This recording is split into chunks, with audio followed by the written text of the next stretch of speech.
एक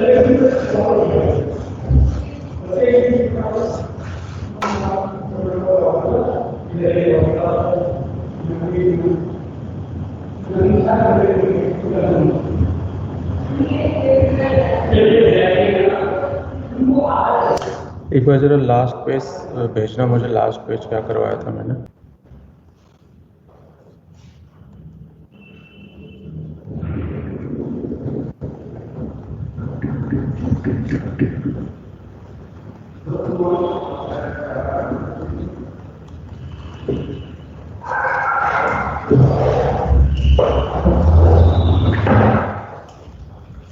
सर आपके बैकग्राउंड में बहुत ज्यादा शोर हो रहा है आज। मेरे बैकग्राउंड में? Yes sir. कैसी आवाज आ रही है? यस सर, बहुत ज्यादा हो रहा है। नहीं, कैसी आवाज आ रही है ये तो बताओ।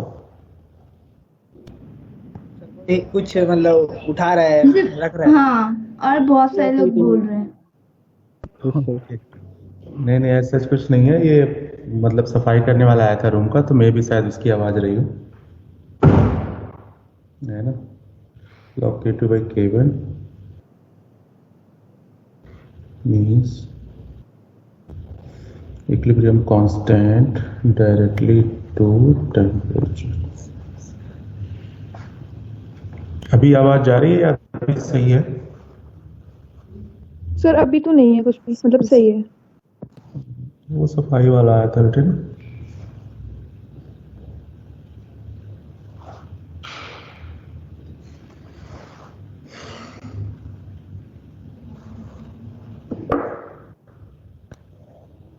और एक्सोथर्मिक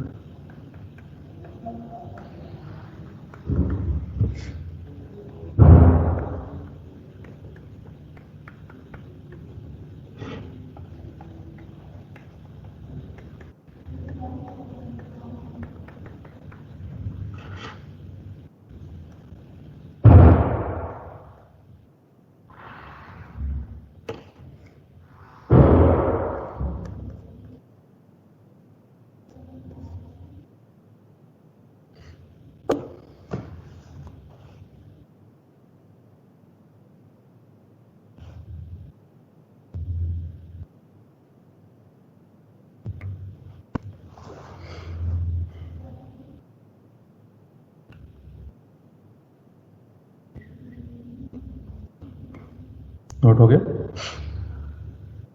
यस सर। देखना है, इक्वेशन है T2 ग्रेटर है T1 से। T1 पे K1 था और T2 पे K2 है, मतलब T2 पे K2 है और T1 पे K1 है और T2 ग्रेटर है, मतलब इक्विलिब्रियम कांस्टेंट टेम्परेचर का फंक्शन है। It means equilibrium constant temperature पे डिपेंडेंट है।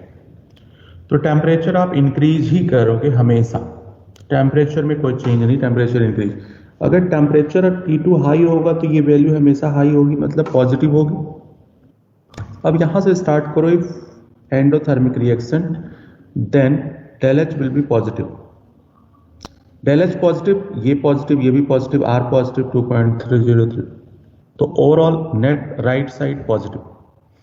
तो K2 by K1 पॉजिटिव है, मींस K2 ग्रेटर रहा होगा K1 से, तभी तो इन दोनों का डिफरेंस पॉजिटिव आएगा। समझ आया ये बात? Yes sir. हाँ sir. Yes sir. Yes sir. Temperature T1 था और ये T2 था, टेम्परेचर इंक्रीज किया गया था, तो टेम्परेचर इंक्रीज किया गया, इसका मतलब K इंक्रीज हुआ, इक्विलिब्रियम कांस्टेंट। K1 K2 आप चाहे तो इक्विलिब्रियम कांस्टेंट Kc ले लो या Kp ले लो, कोई दिक्कत। तो for endothermic reaction equilibrium constant will be directly proportional to temperature. For exothermic, now we have taken delta H is negative, delta H negative and this value is positive, means overall right side will be negative, means K2 minus K1 will be negative. It means K2 will be less than K1, means temperature increases, then equilibrium constant decreases, inversely proportional for exothermic. Neither endo nor exo means if del H is 0, then log k2 by k1 will be 0. 0 means log k2 minus log k1 equal to 0 means k2 will be equal to k1. It means equilibrium constant does not depends on temperature. For neither endo nor exo, equilibrium constant does not depends. For endothermic, equilibrium constant directly. Temperature का effect बता दिया था forward जाएगी या backward, या नहीं बताया था? बता दिया था सर। उसे बता दिया था सर। जी जी बोलो। एक बार एक्सोथर्मिक का ये बता दो, टेम्परेचर इनवर्सली क्यों हुआ? T2 हाई था। हाँ, T2 हाई था। ठीक, तो ये वाला नेट रिजल्ट पॉजिटिव आ जाएगा, ये वैल्यू, क्योंकि T2 हाई है। आपने डेल एच नेगेटिव लिया तो ओवरऑल राइट साइड नेगेटिव आ गया पूरा। ठीक है, K2 minus K1 negative, it means K2 की वैल्यू कम रही होगी ना, तभी तो ये नेगेटिव आया होगा इन दोनों का डिफरेंस। Yes sir. साइन इसका लगा है ना K1 का, इसका मतलब K1 ग्रेटर रहा होगा। तो आपने तो टेम्परेचर इंक्रीज किया था ना, टेम्परेचर इंक्रीज किया था ना आपने T2, वो तो ऑलवेज इंक्रीज। तो टेम्परेचर इंक्रीज किया लेकिन K2 कम हो गया ना, तो मतलब रिलेशन कैसा रहा होगा बेटे? अच्छा, इनवर्सली आ गया। टेम्परेचर इंक्रीज, लेकिन हाँ सर, ठीक है आ गया। आराम से सोच लो, कोई जल्दी नहीं। Okay, means PCl5 PCl3 Cl2 delta H is positive. मैंने लिखवाया होगा टेम्परेचर इंक्रीज करेंगे तो फॉरवर्ड जाएगी, ये लिखा होगा ना आपने।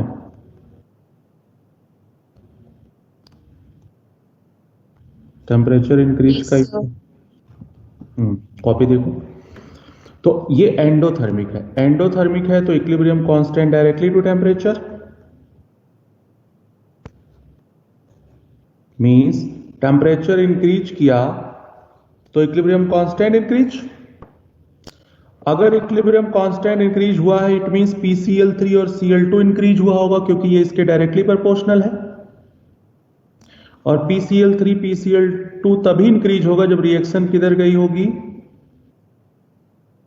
Forward.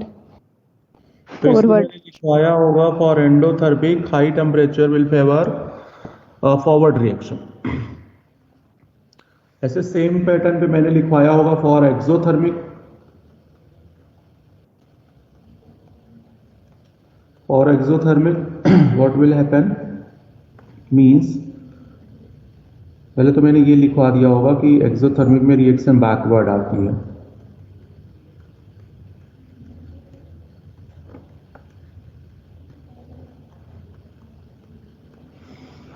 Kc inversely to T for exothermic by above equation. Then temperature increases, Kc will be decreases. Kc decreases means ammonia decreases. Ammonia decrease तभी होगी जब रिएक्शन बैकवर्ड गई होगी। तो इस वजह से एंडोथर्मिक में हाई टेम्परेचर फेवर करता है, और एक्सोथर्मिक के लिए फेवर टेम्परेचर क्या होगा? लो टेम्परेचर, क्योंकि हाई टेम्परेचर पे बैकवर्ड आती है, तो इट मींस लो टेम्परेचर इसको फेवर करेगा। ठीक है, अब देखो एक और इक्वेशन यहां से, ये दोनों इक्वेशन समझ आया या नहीं? Yes sir.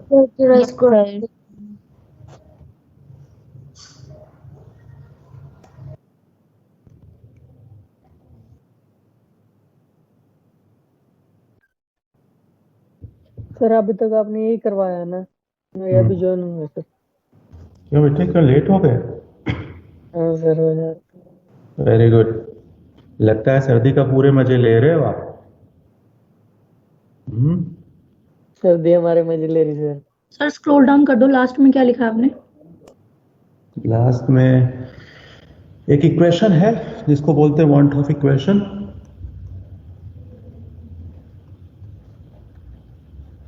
अभी तो सर्दी स्टार्ट भी नहीं हुई बच्चे, ये तो सबसे बेस्ट टाइम है पढ़ाई का।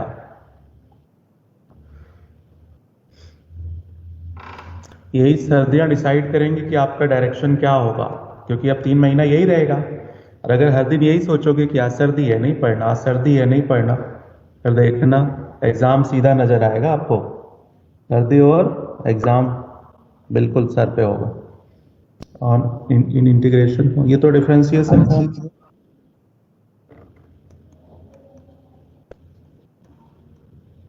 इंटीग्रेशन फॉर्म में क्या होगा, ln kp या kc कुछ भी ले लो, rt प्लस एक कांस्टेंट होगा कुछ भी, क्योंकि इंटीग्रेशन करेंगे तो एक इंटीग्रेटेड कांस्टेंट होगा। ये y एक्सिस, ये m, ये x, ये c for exothermic and for endothermic.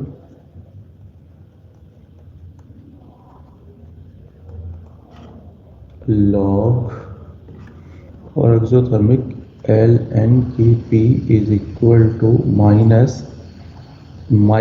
del h होगा ना,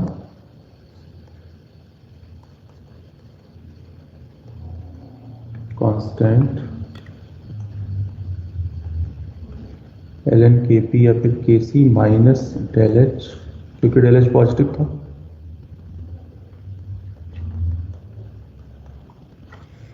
इसको कंपेयर कर दो, माइनस माइनस प्लस हो जाएगा।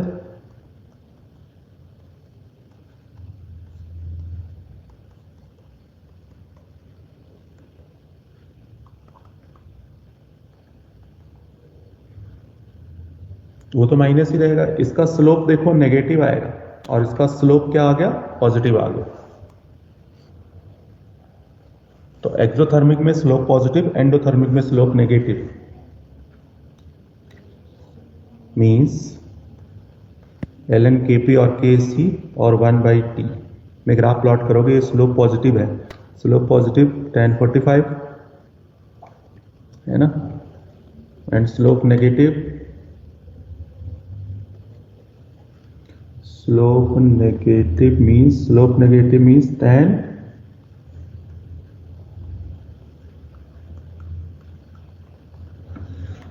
तो ये दो ग्राफ है। देखो ये ग्राफ समझ आया या नहीं आया,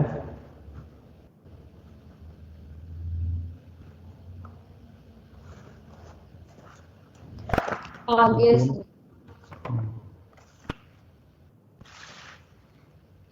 पेज नंबर 34 पे क्वेश्चन नंबर 26, 34 पे 26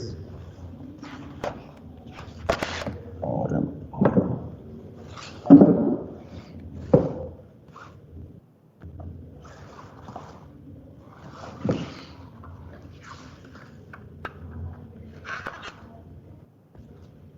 तो क्वेश्चन कौन सा है जी, क्वेश्चन नंबर क्या है सर? जी 34 26 page number 34 question number 26।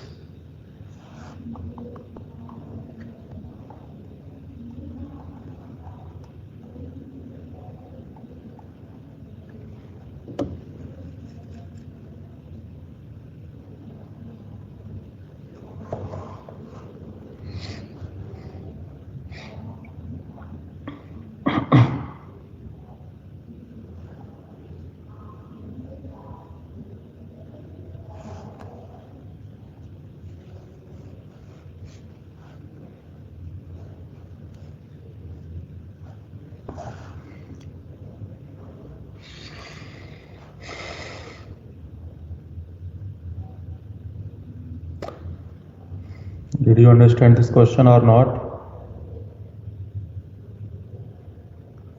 First option आ जाएगा सर। या फर्स्ट,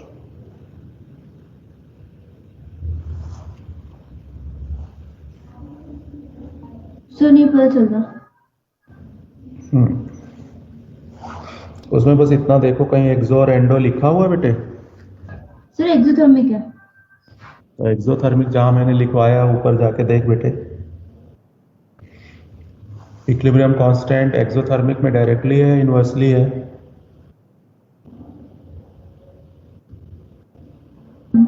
सर इनवर्सली प्रोपोर्शनल है टेम्परेचर के। तो बस आंसर निकाल दे। इनवर्सली है तो फिर आंसर आपको मिल जाएगा बेटे, आप ध्यान दो।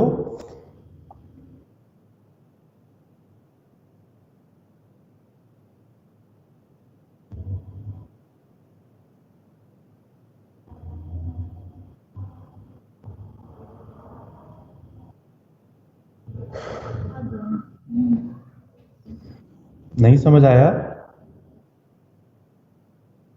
सर थोड़ा थोड़ा आया है बस, मतलब क्लियर नहीं है एकदम। नहीं, आप इसका मतलब क्लास में नहीं थे बेटे। नहीं सर मैं थी। कैसे बताऊं मैं? एक्सोथर्मिक में जब आपको प्रश्न है, सुन मेरी बात, टेम्परेचर के इनवर्सली है ना, ठीक? हाँ सर।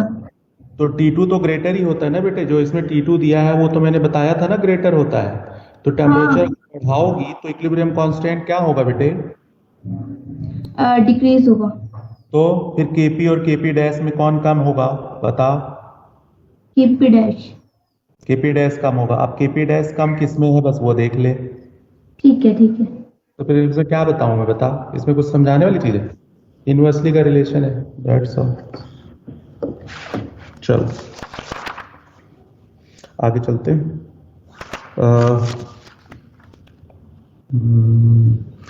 मैंने आपको effect of concentration, effect of pressure, effect of temperature तीनों पिछले लेक्चर में लिखवाया होगा ना? Yes sir. उसको जरा एक बार Yes, तीनों sir. को 2 मिनट के अंदर रीड करो, जिससे मैं उसके रिलेटेड क्वेश्चन करवाऊं, क्योंकि उस दिन क्वेश्चन नहीं हो पाया था ना अपना।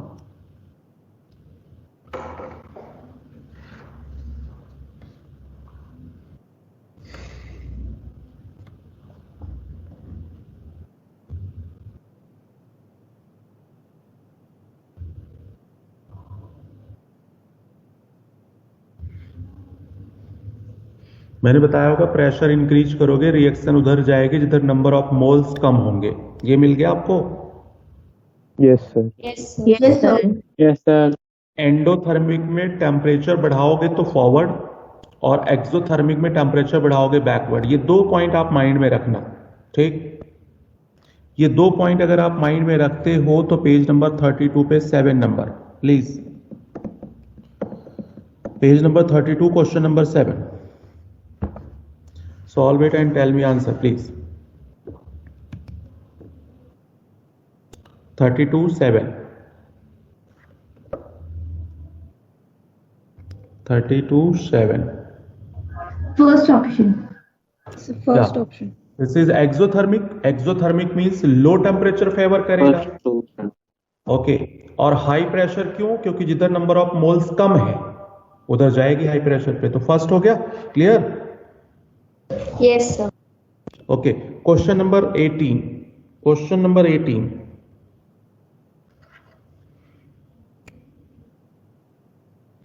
क्वेश्चन नंबर 18 अभी मैंने एक इंटीग्रेटेड और डिफरेंशियल वाला इक्वेशन लिखाया, जस्ट वही है, इसमें कुछ नहीं है, रटना है इसको, ठीक है?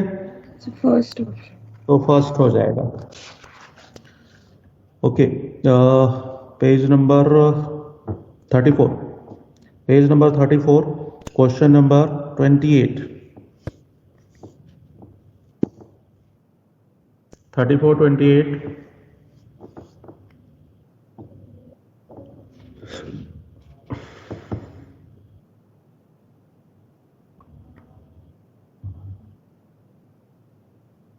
Okay. Plus heat means endo और एक्सो? एक्सो। एक्सो। एक्सो। ओल्ड कन्वेंशन है ये ओल्ड कन्वेंशन है बेटे।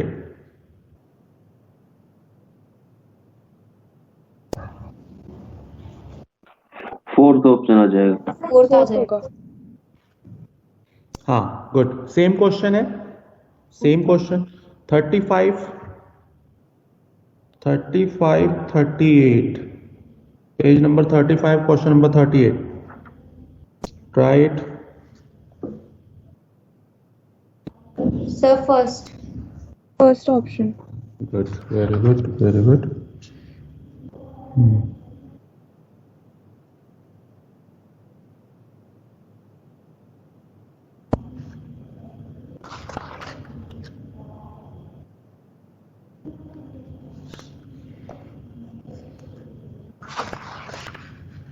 चलो, बाकी और तो नहीं दिख रहा है, तो आई थिंक आप बना लोगे इस टाइप के questions.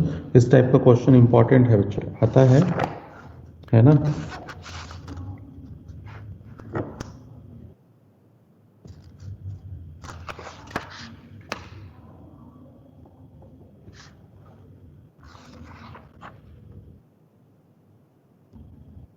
Okay, effect of concentration, effect of pressure, effect of temperature, ये कर लिया था। एडिशन ऑफ इनर्ट गैस किया था या नहीं?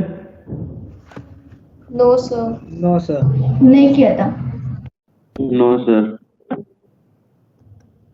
Now addition of No, sir. inert gas. Addition of inert gas. Case first. At constant volume. At constant volume means like PCl5, PCl3, Cl2, 1 minus x by V। ये इतना समझ गए जो मैंने स्क्रीन पे लिख दिया? Yes, sir. हीलियम गैस, कोई भी नोबल गैस ऐड कर दो, वो इनर्ट है। इनर्ट है तो क्या इस गैस से रिएक्ट करेगा क्या? No. नो। No sir. अगर ये गैस से रिएक्ट नहीं करेगा तो x की वैल्यू चेंज नहीं होगी, और वॉल्यूम आपने क्या रख दिया? कांस्टेंट। तो वॉल्यूम भी चेंज नहीं होगा कंटेनर का, तो इसलिए कुछ भी चेंज नहीं होगा, इसलिए क्या आएगा? No effect. At constant volume, no effect. Now at constant pressure,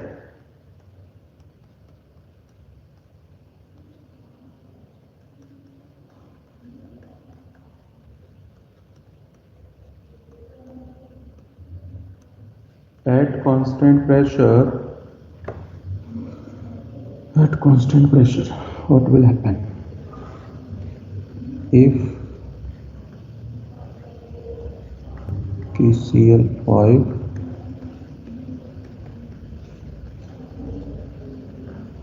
if delta Ng is positive,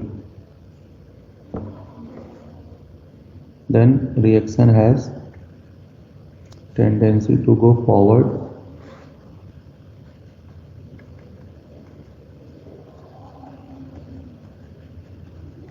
If delta Ng is negative, then reaction has tendency to go backward. If delta Ng is 0,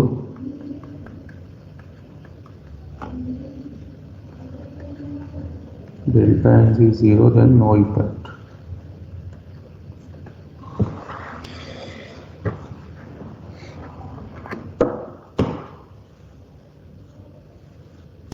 Addition of inert gas में delta Ng.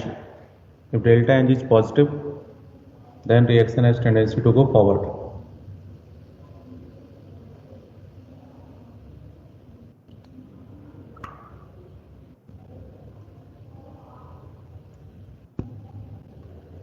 Clear हो गया? Yes, sir. Yes sir. ऊपर वाले case में sir pressure नहीं बढ़ेगा sir? Sir pressure का effect नहीं है। हाँ बेटा। सर फर्स्ट वाले इक्वेशन में सर वो बैकवर्ड नहीं होगा? नो, वो प्रेशर में होता था, इफेक्ट ऑफ प्रेशर में होता था बेटे। Page number 30, question number 19।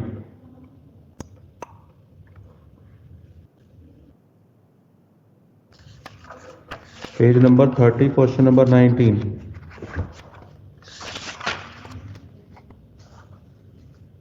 Second answer. Second. Same right. Second.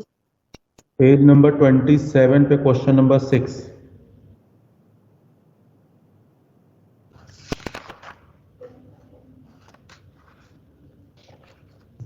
Sir दोबारा बताना कौन सा क्वेश्चन? Third. पेज नंबर 27 पे क्वेश्चन नंबर 6 बेटे।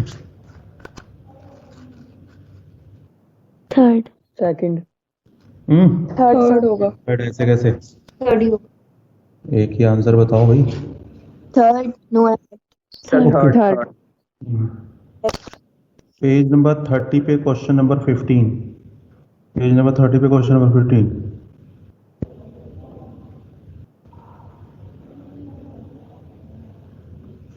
Fourth. Fourth. Fourth. So fourth. Fourth.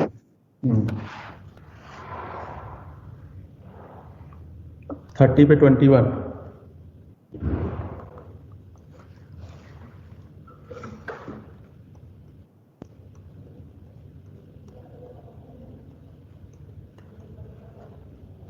Third.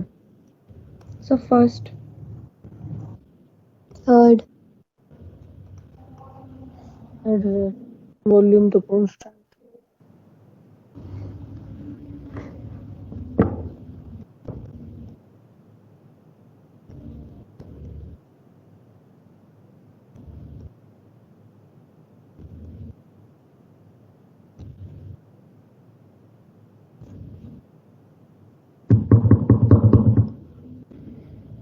Physical equilibrium में बेटे जिधर कम वॉल्यूम होगा उधर शिफ्ट होगा। फिजिकल इक्विलिब्रियम में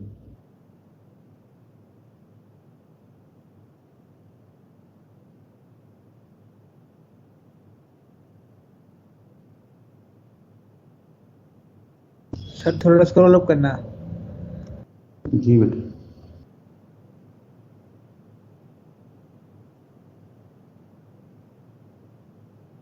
If pressure is high then reaction है backward.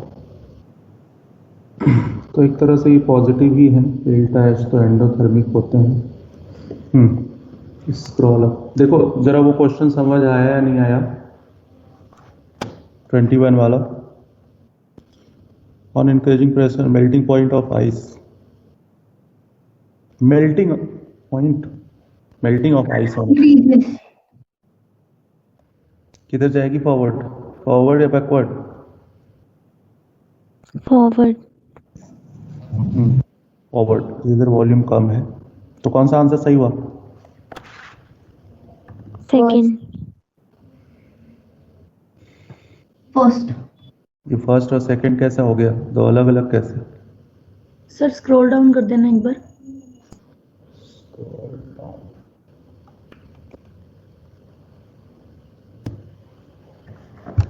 Question number page number 30 पे 16 नंबर। 30 पे 16 नंबर बच्चों।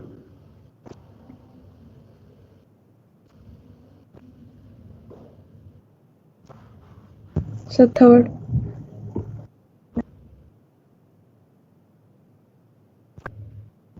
फर्स्ट।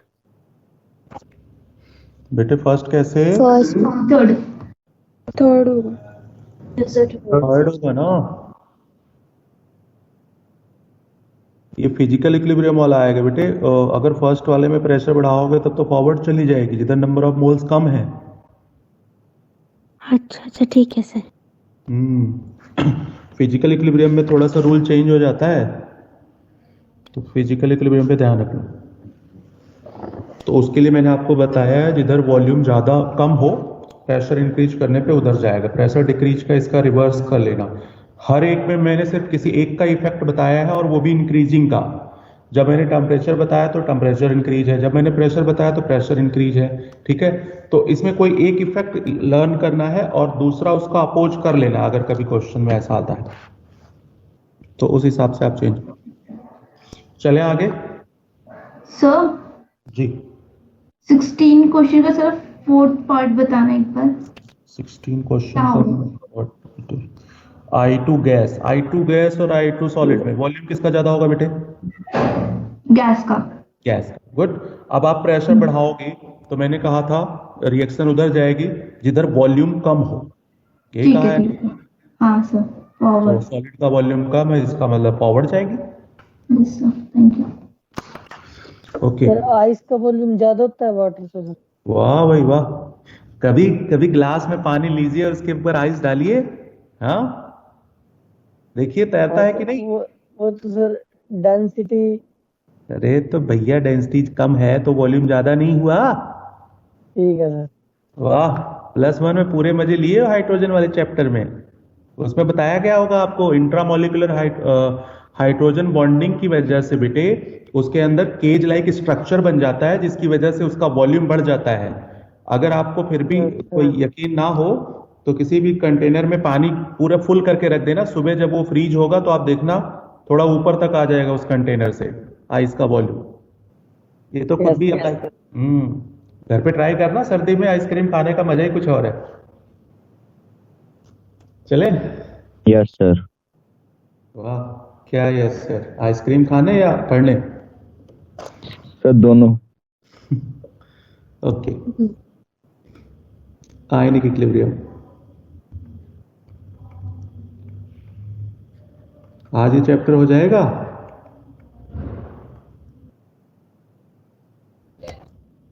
सर आपको बताया सर। नहीं होगा एक दिन। पक्का? सर बहुत बड़ा है इनकी। किस कब पढ़े थे आप? बहुत बड़ा है सर से पंगे नहीं, कभी भी खत्म हो सकता है चैप्टर। हाँ, आप टेंशन मत लिया करो, आप आकाश में हो।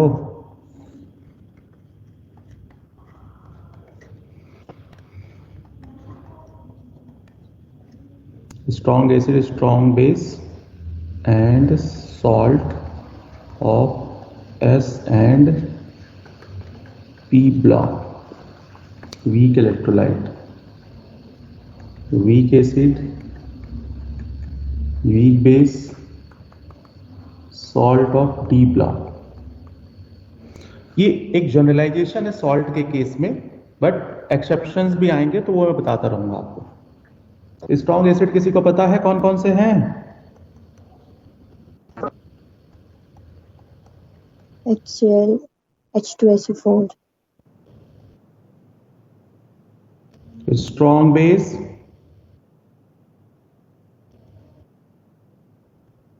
Lithium, NaOH.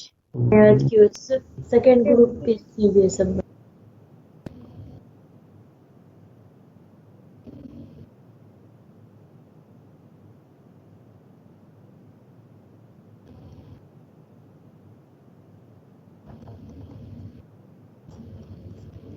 S block hydroxide except lithium and beryllium.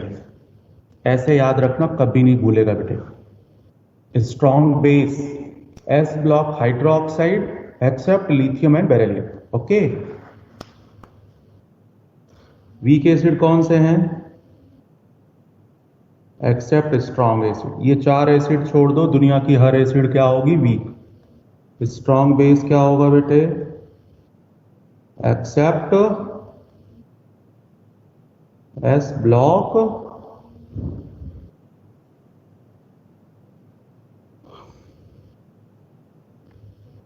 Hydroxide. तो आपको ये देखने में बहुत बड़ा सा लग रहा है, लेकिन सिर्फ आपको स्ट्रॉन्ग एसिड याद रखना और स्ट्रॉन्ग बेस याद रखना, बाकी कुछ भी नहीं याद रखना। स्ट्रॉन्ग याद है तो वीक याद करने की जरूरत ही नहीं है।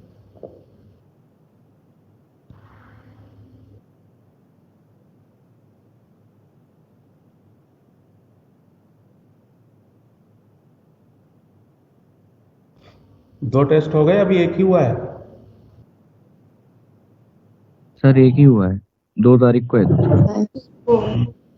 2 दिसंबर।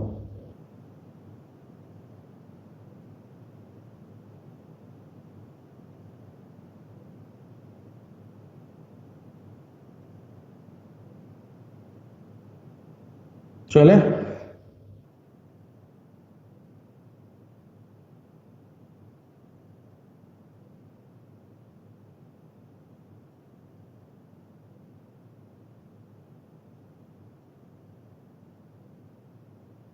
Acid base concept.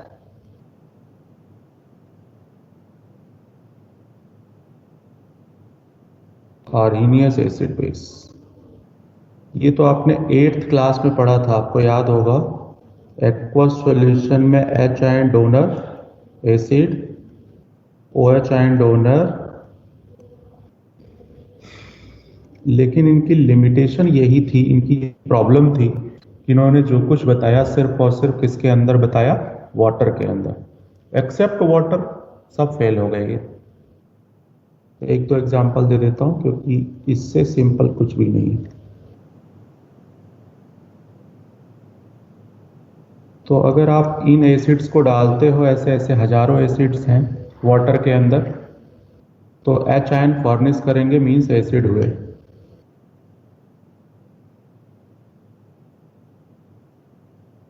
Base base but इनकी लिमिटेशन मैंने बताया कि जैसे कि वाटर था तो इससे बाहर नहीं था, तो इसमें कुछ लिमिटेशंस आने लगी। तो उसके बाद सेकंड आया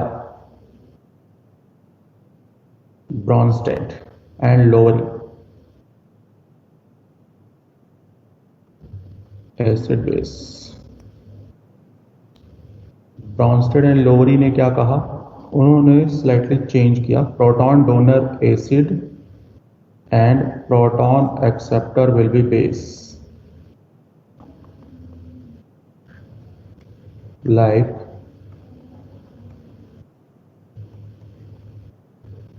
सर थोड़ा इसको और कीजिए।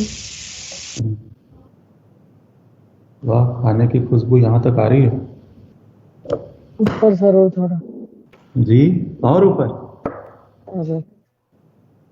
हीट बढ़ा लो, नीट में 3 घंटे में पेपर देना है।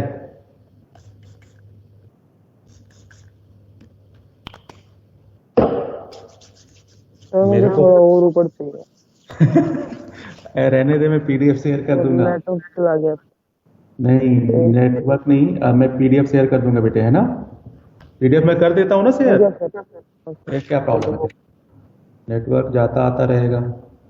स्क्रॉल अप स्क्रॉल डाउन करने में 15 मिनट चले जाते हैं बेटे। 15 मिनट में पता है बायो के 50 क्वेश्चन होंगे 15 मिनट में। कभी किया है 15 मिनट में 50 क्वेश्चन बायो?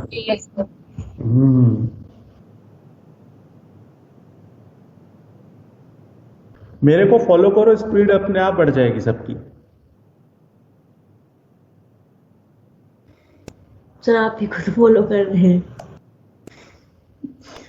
ये तो पिछले 6 चैप्टर से फॉलो ही कर रहे हैं, लेकिन मैंने पहला चैप्टर बहुत स्लो पढ़ाया था, आपको याद होगा। बस पहले ही पढ़ाया था। बहुत ज्यादा स्लो। नहीं, लास्ट में पढ़ाऊंगा बेटे, लास्ट बहुत स्लो पढ़ाऊंगा, है ना। एक चैप्टर कौन सा, एवरीडे लाइफ है क्या है? एनवायरनमेंट क्या फर्क पड़ता है सर? जी, क्या कह रहे बेटे?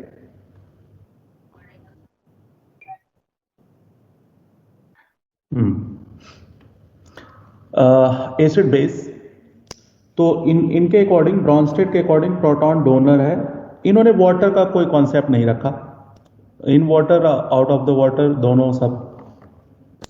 तो इसने H दिया, इसलिए एसिड। अगर ये रिएक्शन बैकवर्ड जाती है तो ये H एक्सेप्ट करेगा, तो बेस। एसिड बेस में जब कभी सिर्फ H का डिफरेंस हो तो उसे बोलते हैं बच्चों conjugate acid, conjugate base. Conjugate acid, conjugate base, list बनाते हैं। कॉन्जुगेट एसिड, यहां से क्वेश्चन स्टार्ट होता है बनना। HCl का कॉन्जुगेट बेस क्या होगा?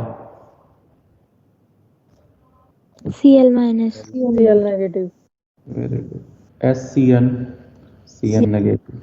Cn negative. बस आप वन टाइम में 1 हाइड्रोजन रिमूव कर सकते हो, एक बार में 2 हाइड्रोजन कभी नहीं रिमूव करना बेटे।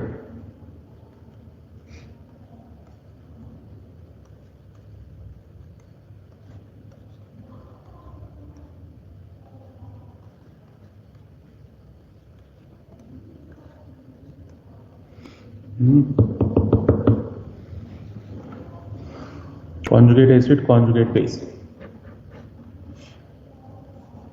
कोई कंफ्यूजन तो नहीं है इसमें? होता क्या है कॉन्जुगेट एसिड और base? Nothing. Conjugate acid, conjugate base में सिर्फ H का डिफरेंस होगा बेटे। आपके पास पेन है? Yes sir.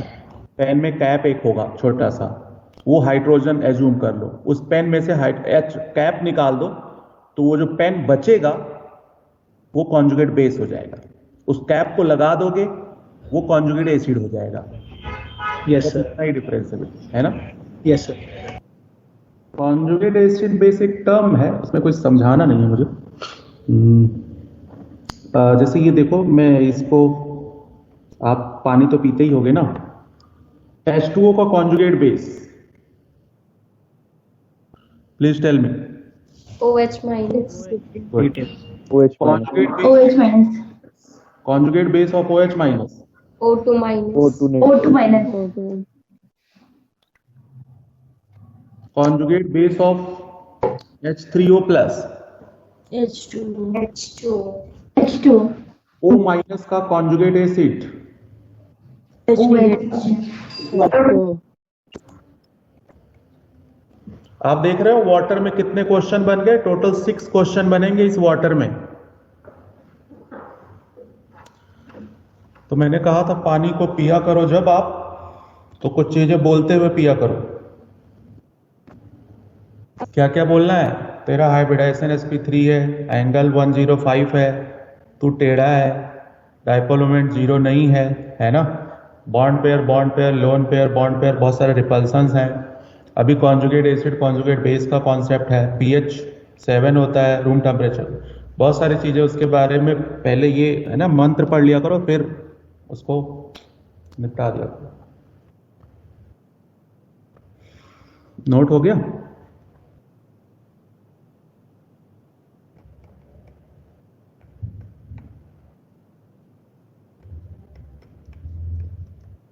वाटर और एसिड में, वाटर और एसिडिक में स्लाइटली हायर एसिडिक कौन?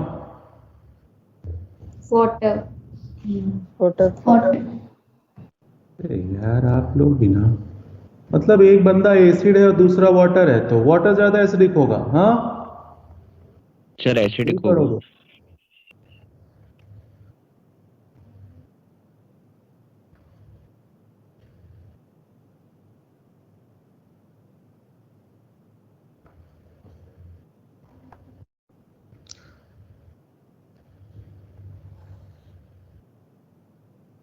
Conjugate acid base pair, conjugate acid base pair, conjugate acid base pair.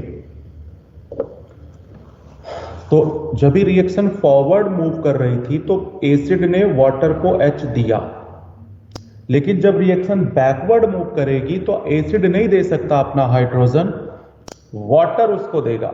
तो जो हाइड्रोजन देगा वो एसिड, जो लेगा वो बेस। ये पॉइंट देखो, कॉन्जुगेट एसिड बेस पेयर का समझ आया या नहीं आया सबको? Yes sir. Yes sir. Water और अमोनिया में कौन ज्यादा बेसिक है? अमोनिया। अमोनिया। अब ये एसिड की तरह से बिहेव करेगा और ये बेस की तरह से बिहेव करेगा, बट ये जब बैकवर्ड जाएगी तो रिवर्स हो जाएगा। ये conjugate acid base pair, conjugate acid base pair, ठीक है।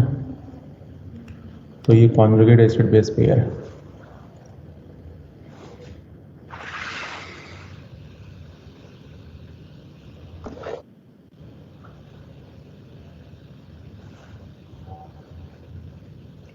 थर्टी 32 पे 5 नंबर। सर वो NH क्या लिखा है? NH3 है बेटे। नहीं, उसके बाद वाला अमोनियम NH4 प्लस है, NH4 प्लस है बेटे। 32 page number 32 question number 5। Third.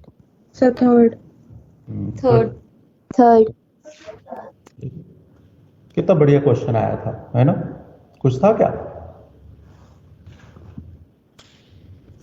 Okay, you should try second.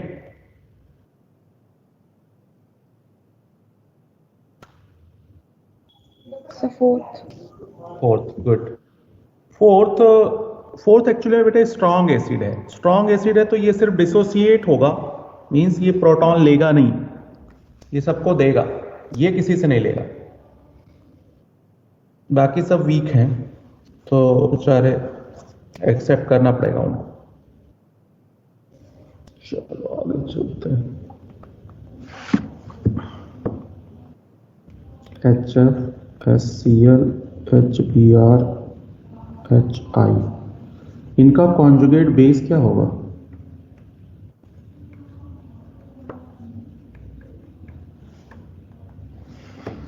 इनमें स्ट्रॉन्ग एसिड कौन है, मतलब acidic strength up to down जाएंगे, क्या होगा? Increase. Increase. Bond length increase, इस वजह से एसिडिक स्ट्रेंथ इंक्रीज। तो ये हुआ स्ट्रॉन्ग कॉन्जुगेट एसिड, तो ये हो जाएगा वीक कॉन्जुगेट बेस। ये होगा वीक कॉन्जुगेट एसिड, तो ये होगा strong conjugate base. Means acidic strength का ऑर्डर इंक्रीज करेगा तो बेसिक स्ट्रेंथ का ऑर्डर डिक्रीज करेगा। आप डायरेक्ट बेसिक का ऑर्डर नहीं बता सकते हो बेटे, ये आपने +2 में पी ब्लॉक में भी पढ़ा होगा। एसिडिक स्ट्रेंथ का ऑर्डर आपको आना चाहिए और उसका रिवर्स कर देना तो बेसिक स्ट्रेंथ का ऑर्डर हो जाएगा। मींस जिसके प्रोटॉन देने की टेंडेंसी हाई होगी उसको प्रोटॉन लेने की टेंडेंसी कम होगी, ये है कॉन्सेप्ट। सर ये आपने BL क्या लिखा है? जी, बॉन्ड हमने लेंथ, बॉन्ड लेंथ बेटे, बॉन्ड लेंथ मैंने पी ब्लॉक में बताया होगा आपको।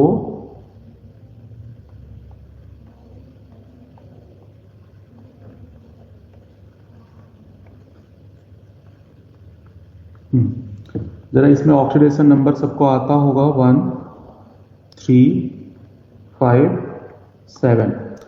मैंने बताया होगा ना acidic strength directly proportional to oxidation number. तो इन सब में स्ट्रॉन्ग एसिड कौन हुआ? Strong conjugate acid, then weak conjugate base, weak conjugate acid, then strong conjugate base. तो बेसिक स्ट्रेंथ का ऑर्डर डिक्रीज होगा, एसिडिक का ऑर्डर इंक्रीज होगा। इन दोनों में कोई कंफ्यूजन है तो बोलो बच्चों।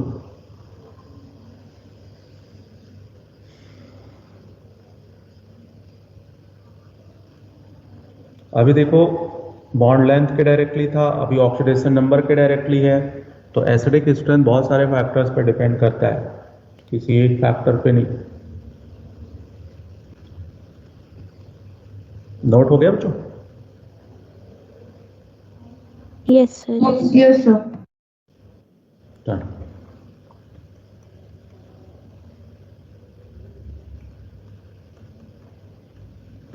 Which of following is strong acid?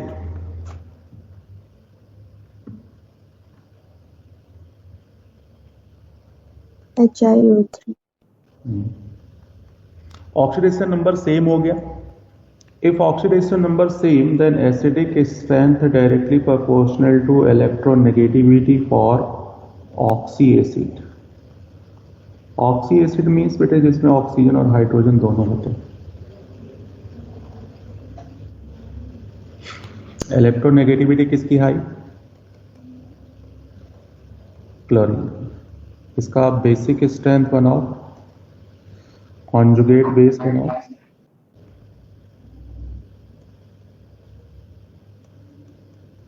Oh sorry, HiO minus. Acidic strength का ऑर्डर अगर वो था तो बेसिक स्ट्रेंथ का ऑर्डर ये हो जाएगा। यहाँ भी वही कॉन्सेप्ट लगा दो, strong conjugate acid, then weak conjugate base, weak conjugate acid, then strong conjugate base. ये कॉन्सेप्ट से क्वेश्चन आता है, ठीक है। तो ये कॉन्सेप्ट बहुत इंपॉर्टेंट है पी ब्लॉक के लिए भी, केमिकल बॉन्डिंग में भी, पीरियोडिक टेबल में भी, और यहां भी पूछ सकता है।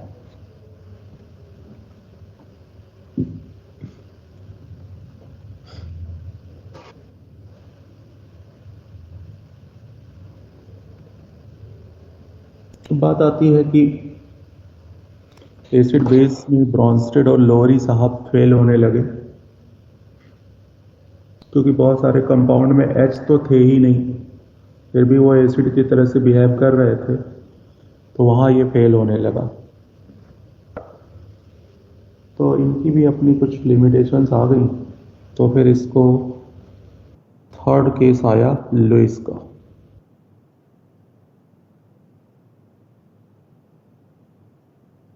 लुइस ने क्या चेंज किया? उन्होंने कहा लोन पेयर डोनर क्या होगा? Base.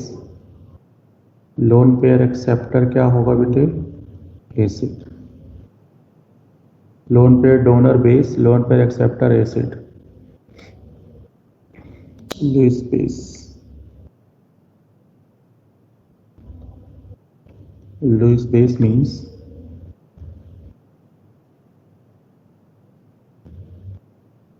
octet complete with lone pair. Octet complete with lone pair means water. Water acid है, बेस है, न्यूट्रल? न्यूट्रल। ये लुइस बेस है बच्चे।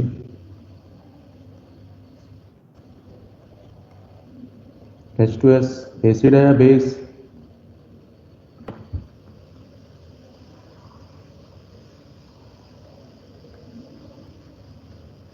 HNO3 एसिड है या बेस?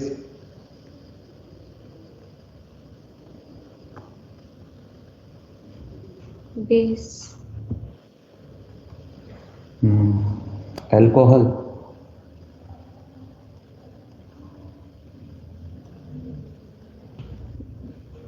बेस। ईथर?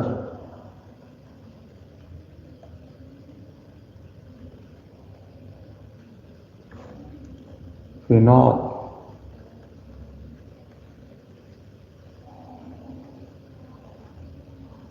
है ना, aniline?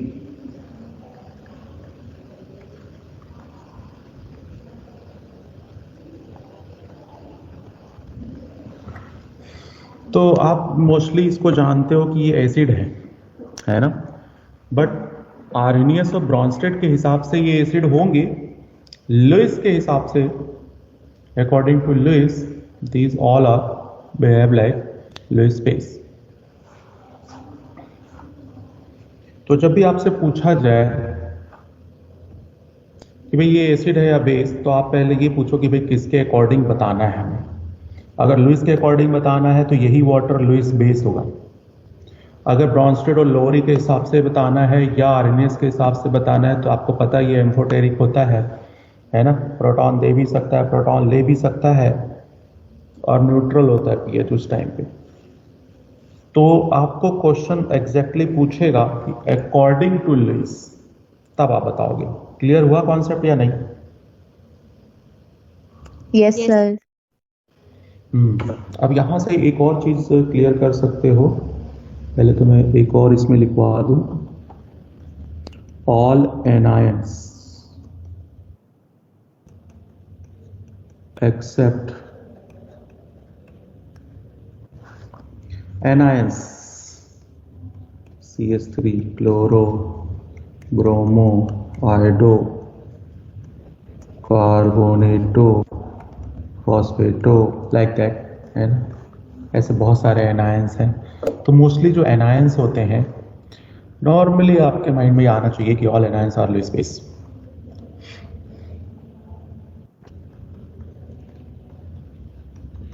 All Lewis base will be nucleophile.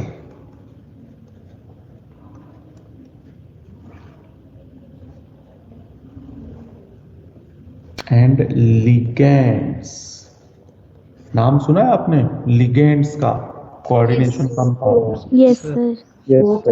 आपने जितने भी लिगेंड्स पढ़े हैं, monodentate, bidentate, tri, tetra, penta, hexa, at least minimum 100 थे सब लिगेंड्स मिला के, वो सारे के सारे लुइस बेस होते हैं बेटे। ठीक है।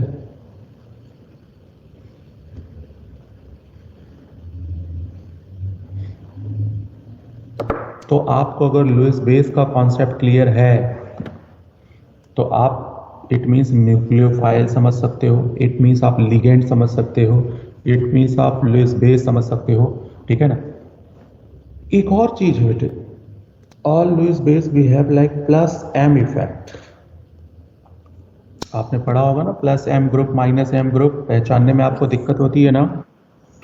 Yes sir. कोई प्रॉब्लम नहीं होनी चाहिए। Octet complete with lone pair, ये कॉन्सेप्ट अपने माइंड में सेट कर लो बच्चे, बहुत ज़्यादा इंपॉर्टेंट है पूरी ऑर्गेनिक के लिए। प्लस एम ग्रुप और माइनस एम ग्रुप आप पहचान सकते हो इससे। जितनी भी इलेक्ट्रोफिलिक सब्स्टिट्यूशन रिएक्शन है सब के सब इसी पे डिपेंड करती हैं कि ऑर्थो पैरा डायरेक्टिंग ग्रुप होगा या मेटा डायरेक्टिंग ग्रुप होगा। If they are plus M group then they are used as a ortho para directing. If minus m group then meta direct. तो आई थिंक आपको यहाँ से clear हो जाना चाहिए। कोई कंफ्यूजन है तो बोलो। सर ये प्लस एम वाला दोबारा बता दो। कुछ नहीं बेटे, जितने लुईस बेस है सब प्लस एम। कि तेरे को कोई फंक्शनल ग्रुप याद है ऑर्गेनिक केमिस्ट्री में? बता, कोई भी फंक्शनल ग्रुप बता। नहीं याद है तो फिर क्या? फिनॉल। ये देख, फिनॉल तो मैंने लिखा ही है ना। आपने ये देखो, octet complete with lone pair है तो ये कौन सा इफेक्ट शो करेगा बेटे? Plus M. Ortho para directing, जितनी भी फिनॉल की रिएक्शन देखोगी सब पे ऑर्थो पैरा पे ही अटैक करेगा इलेक्ट्रोफाइल। एनिलीन, एनिलीन में भी octet complete with lone pair है, ये भी प्लस एम इफेक्ट है। जितनी भी रिएक्शन होंगी इलेक्ट्रोफिलिक सब्स्टिट्यूशन की सब ऑर्थो पैरा डायरेक्टिंग होंगी। ऐसे ईथर हो जाएगा बेटे, ऐसे क्लोरीन होगा, जितने भी हेलोजन है, क्लोरोबेंजीन, क्लोरीन सब पे आएगा। तो वो सब ऑर्गेनिक में हम देखेंगे, अभी नहीं। Lewis acid. सर जी बेटे। सर प्लस एम और प्लस आर सेम होता है क्या? सेम होता है, बिल्कुल सेम होता है। हाँ टीचर सेम बताते हैं, इसमें कंफ्यूजन हो जाती है कई बार। नहीं, बिल्कुल कोई कंफ्यूजन नहीं, सेम ग्रुप। ठीक है। Lewis acid, case first, compound in which central atom has less than 8 electrons, like BeCl2 in vapor phase, 4 electron, AlCl3,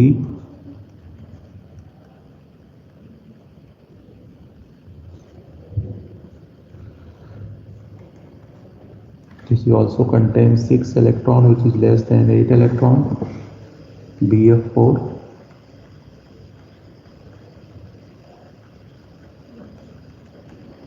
six electron less than 8 electron।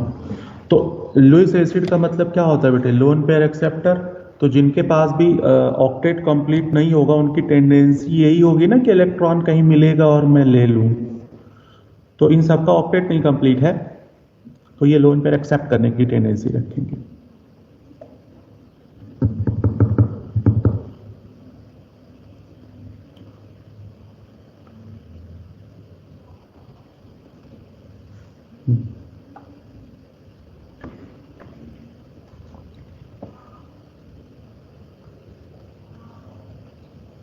Compound in which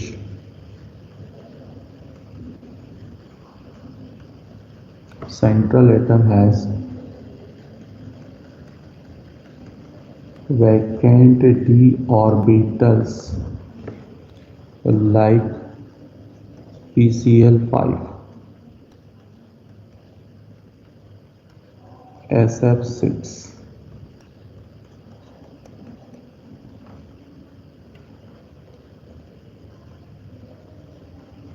like IF7,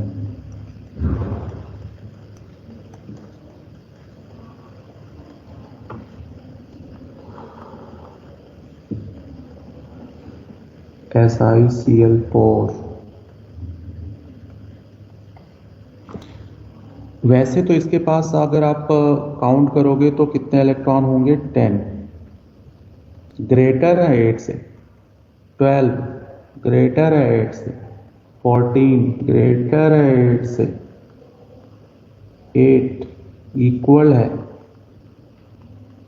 लेकिन ये सब के सब क्या है? Lewis acid है। क्यों है? Due to presence of vacant d orbital and absence of lone pair. Central atom के पास लोन पेयर नहीं है। डेफिनेशन को ध्यान से पढ़ना है आपको कि lone pair donor Lewis base होता है, लेकिन जिसके पास लोन पेयर ही नहीं है वो लोन पेयर दे कैसे सकता है? तो फास्फोरस के पास इलेक्ट्रॉन तो 10 है, लेकिन सारे इलेक्ट्रॉन बॉन्डेड है, लोन पेयर नहीं है, और वैकेंट डी ऑर्बिटल अवेलेबल है।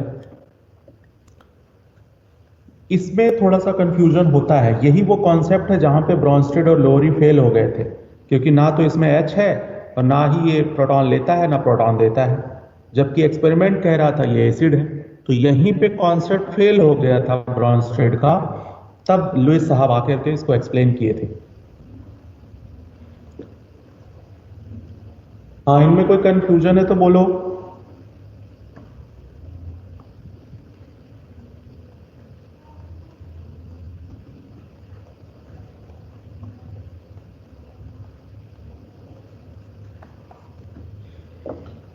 क्वेश्चन पूछता है कि why SiCl4 is a Lewis acid but CCl4 does not.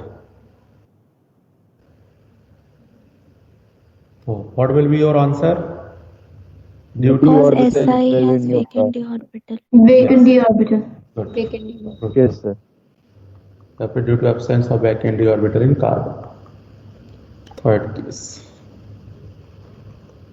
All cations except ammonium, I don't know, all anions like Cl plus, bromine plus, CS3 plus, H plus, silver plus, copper plus, Fe plus 3 या फिर FeCl3, Fe2 और FeCl2, है ना, like that. All और कोई fourth compound in which central atom bonded with more electronegative atom with multiple bond like CO2, like SO3.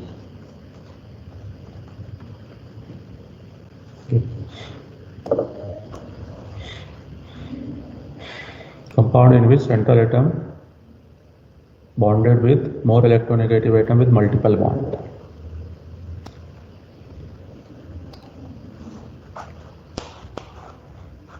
All Lewis acids are electrophile. All Lewis acids are electrophiles.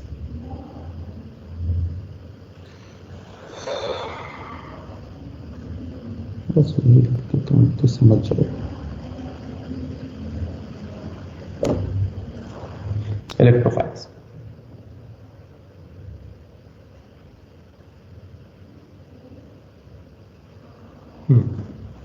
अब question पे आए।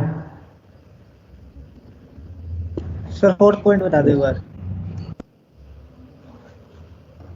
बेटे carbon जो है multiple bond के साथ attach है ना, ये तो होता क्या है, ये ऐसे बिहेव करेगा जब आप ये रिएक्शन करवाने जाओगे ना तो ये बॉन्ड टूटेगा, इस पे माइनस आएगा, इस पे प्लस आएगा, तो इसके पास डेफिशिएंसी हो जाएगी, क्योंकि मोर इलेक्ट्रोनेगेटिव का मतलब ये हुआ कि वो इसके इलेक्ट्रॉन को अपनी तरफ विड्रॉ करके रख। आप कभी हंसे हो? Yes sir. ठीक है, हंसी दो तरह की होती है बेटे, एक तो वो होता है जिसमें आपका बत्तीसी भी दिखती है और दिल भी हंसता है। एक वो होती है बत्तीसी तो दिखती है लेकिन दिल रोता है। दोनों को आपने कभी फील किया है? Yes sir. Good. Yes, sir. ज्यादातर तो सेकंड वाली होती है ना, जिसमें बत्तीसी दिखती है लेकिन अंदर दिल में बहुत कुछ चल रहा होता है। और इसका मैं एक्सपीरियंस करवाऊं तो अगर आपने नीट दिया होगा तो जब आप सेंटर से बाहर निकलते हो ना तो पेरेंट्स वेट कर रहे होते हैं। तो पहला सवाल क्या होता है? कैसा हुआ? तो आप हंस के जवाब देते हो अच्छा हुआ, लेकिन ये तो आपका दिल ही जानता है कि अंदर क्या करके आए हो, है ना? Yes sir. तो ये हंसी एक तरह की हुई। एक तरह की हंसी ये होगी कि जिस दिन आपका सिलेक्शन हो जाएगा, ठीक है, आप इमेजिन करो सिलेक्शन हो गया और उस टाइम आप हंस रहे हो, तो उसमें Yes, और sir. उसमें डिफरेंस है कि नहीं हंसी में? Yes sir. ऐसे ही हालात इसके भी हैं बेचारे के, इस सल्फर के भी हालात यही हैं। वैसे तो दिखने में इसके पास कितने इलेक्ट्रॉन है बेटे? 12 है ना? लेकिन इन सारे इलेक्ट्रॉन का यूज पता है कौन कर रहा है? ये ऑक्सीजन कर रहा है। इस बेचारे के पास +6 इलेक्ट्रॉन की डेफिशिएंसी है, क्योंकि जो भी इलेक्ट्रॉन है वो सारे के सारे ऑक्सीजन अपनी तरफ विड्रॉ कर ले गया है। तो ये हंस तो रहा है, दुनिया को दिखाई तो यही दे रहा है कि इसके पास 12 इलेक्ट्रॉन है, लेकिन इसका दिल अंदर से जानता है कि मेरे पास तो इलेक्ट्रॉनों की कमी है। तो इसकी टेंडेंसी क्या होगी? इलेक्ट्रॉन को अपनी तरफ विड्रॉ करने की। अब कहीं से भी मिलेगा ये तुरंत ले लेगा, इसलिए ये दोनों इलेक्ट्रोफाइल होते हैं। अगर याद हो ऑर्गेनिक में हमने सल्फोनेशन रिएक्शन पढ़ना है, आपने पढ़ा होगा +1 +2 में। Yes sir. बेंजीन पे सल्फोनेशन किया है कभी? यस सर किया है। Yes sir. उसमें इलेक्ट्रोफाइल Yes, यही sir. होता है बेटे, सल्फोनेशन का इलेक्ट्रोफाइल SO3 है। और अगर आपने फिनॉल पढ़ा हो तो फिनॉल में एक रिएक्शन थी Reimer Tiemann, yes sir. Yes, sir. Yes, sir. वहीं पे साथ में एक रिएक्शन एनसीईआरटी में दी हुई है जिसका नाम है Kolbe's reaction. Yes, sir. Kolbe reaction में इलेक्ट्रोफाइल यही होता है। Salicylic acid. Salicylic, very good बेटे। ऑर्थो सैलिसिलिक और पैरा सैलिसिलिक एसिड बनता है, उसमें इलेक्ट्रोफाइल यही CO2 होता है। तो दो मोस्ट इंपॉर्टेंट रिएक्शन के इलेक्ट्रोफाइल हैं, आप इसे नहीं भूल सकते हो। आगे आगे चलूं या और समझाऊं या समझ गया हंसी दो तरह की है? यस सर आ गया। समझ गए। यस हो सर। गए सर आप। चलो, मेरे पास टाइम नहीं है बेटे, अदरवाइज +1 में आते तो ये सब एग्जाम्पलों के साथ चलता, लेकिन अब टाइम ना होने की वजह से मुझे डायरेक्ट चल के आगे बढ़ना पड़ता है ना? तो चलो क्या कर सकते हैं। नीट तो आपको- पोस्टपोन होगा ना? नहीं होगा, नहीं होगा वो अलग बात है। हमको तो यही है कि भाई आज तक आपका सिलेबस होना चाहिए एनी हाउ, क्योंकि अगर हो गया तो सर फिर डायरेक्टर ने कहा था होगा। कौन से डायरेक्टर ने कब कहा? आ गया क्या सर्कुलर? सर सर्कुलर नहीं आया सर, उसने नहीं, न्यूज में सर। कहा था, इंटरव्यू में कहा था एक में। यार सर जब कोई तक भी सर्कुलर ना आए ना, तभी मानेंगे। तो सर अभी हाँ। तक फिर जेई मेंस के सर वो हो जाते फॉर्म्स ही नहीं निकले सर जनवरी के लिए। बेटे ये सब आपकी बातें बिल्कुल सही, वो मुझे भी पता है, लेकिन जब तक सर्कुलर ना आए तब तक नहीं मानेंगे हम। सर एनटीए पे आना चाहिए, ऐसे तो जो मर्जी करे। हाँ। बॉन्ड पे साइन करके मांग बोलते हैं। नहीं मतलब एक सीबीएसई की साइट या फिर एनटीए पे आ जाता है ना, तब ये हो जाता है कि हाँ भाई ये है बिल्कुल पक्का काम। अभी देखो किसानों को यही कहा जा रहा है ना कि आपकी एमएसपी नहीं कटेगी, मान रहे हैं किसान? नहीं। गवर्नमेंट ने अपने उसमें कुछ लिखा नहीं है, स्टेटमेंट नहीं लिखा। आज के 5 साल बाद कौन याद रखेगा कि मतलब वर्बली किसने क्या बोला था? बेटे कि जितनी भी हाई कोर्ट्स है ना, सब सिर्फ लिखी हुई चीजें मानती हैं, वर्बली दुनिया। और ना आप लाइफ में कभी विश्वास करना जब कोई इंसान बोले, है ना? जब आप कोई चीज खरीदने जाते हो, जब कभी बैंक में जाओगे ना, तो आप देखना कहेंगे ये ले लो, ये ले लो, ये कर देंगे, वो कर देंगे, लेकिन अगर कोई चीज लिखी नहीं है तो वो आपको नहीं मिलने वाली है बेटे। चलो अच्छा आगे लाइफ जी एक बार फिर ये बताना, CCl4 का जब वेकेंट ऑर्बिटल नहीं, ये तो पता है, लेकिन इसकी प्रॉपर्टी लुईस बेस से कौन कौन सी मैच कर रहे हैं? No, CCl4 is not Lewis base. किसने आपको बताया लुईस बेस है बेटे? वो है ना। तो सर एसिड नहीं है तो फिर बेस ही होगा ना? हो क्या मतलब है? अगर पीली चीज है तो मतलब मिट्टी नहीं है तो सोना ही होगा, ऐसे क्या किसने कहा? अच्छा ठीक है। कॉन्सेप्ट बदल डालो, ये कॉन्सेप्ट बदल डालो। एक नथिंग का भी ऑप्शन है, neither Lewis acid nor Lewis base. कितने एग्जांपल दे दूं आपको? क्लोरीन, ब्रोमीन, आयोडीन, ये कोई लुईस एसिड कोई लुईस बेस नहीं है। हाँ ठीक है सर। तो इसको आप किस कैटेगरी में रखोगे बच्चे? नथिंग की कैटेगरी में। नथिंग। ये तो सॉल्वेंट है ना सर? सॉल्वेंट है और बहुत सारी जगह पे ट्रीट होगा बेटे, लेकिन लुईस बेस नहीं है बस। ना तो लुईस एसिड है ना तो लुईस बेस। चलो अच्छा, मैं आता हूं 33 page number, question number 16।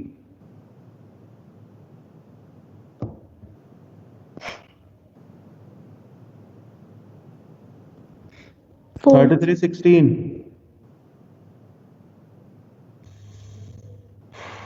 Lewis base का एक ही कॉन्सेप्ट है बेटे, octet complete with lone pair. ढूंढो किसमें लोन पेयर है। सेकंड। जी, अगर जिसको पीरियोडिक टेबल नहीं याद है तो वो कुछ नहीं कर पाएगा इसमें, मैं बता दूं। क्लियर हुआ? Yes sir. चलो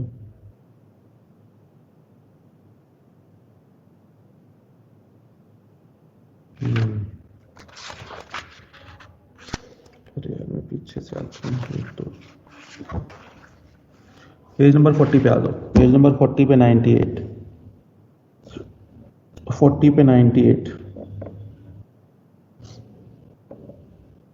Lewis acid.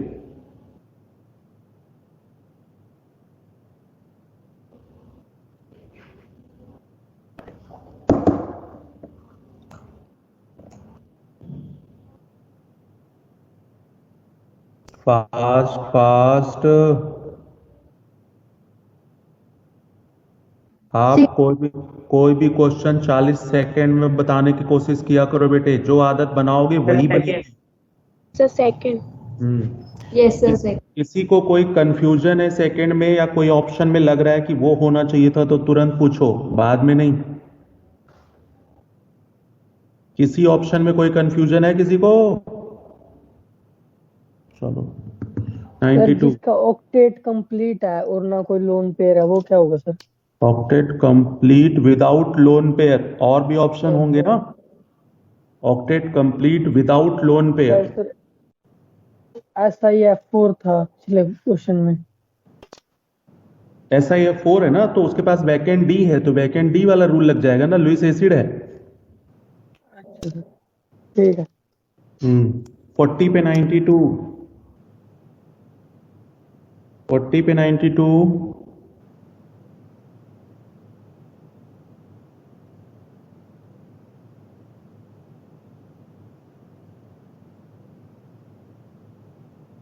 First.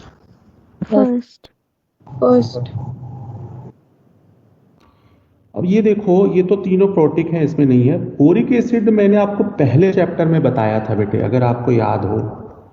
First chapter में जब मैंने एन फैक्टर बताया था, उस टाइम मैंने बताया था कि ये लोन पेयर, हाँ, ये लुईस बेस होता है, सॉरी लुईस एसिड होता है बेटे। ये boric acid is a Lewis acid. इसका एन फैक्टर 1 आया था, याद है आपको? Yes sir.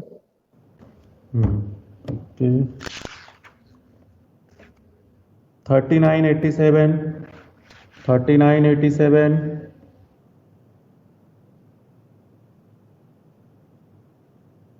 फोर्थ। सही सही बताना। 3869, 3869। बेटे क्वेश्चन को फास्ट करने की कोशिश करो, जिससे गलतियां ज्यादा होंगी। Sir third. 69 में कोई कंफ्यूजन है क्या? नहीं है तो ठीक है। 3763 3763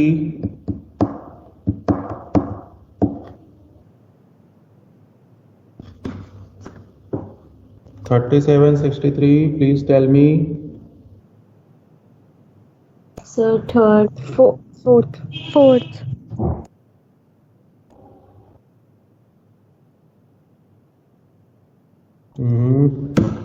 Yes, sir, fourth. कोई कंफ्यूजन हो तो बोलना किसी ऑप्शन में।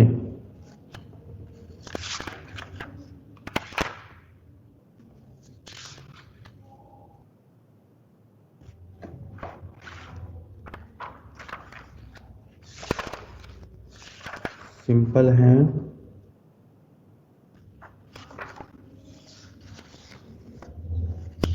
फटाफट बता सकते हो।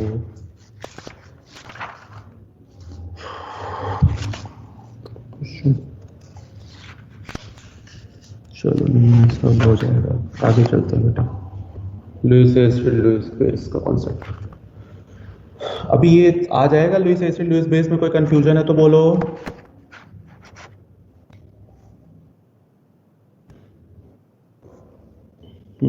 ठीक है।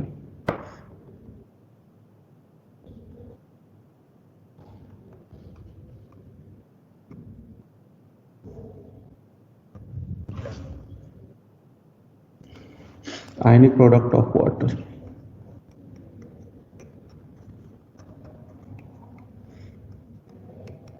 Okay.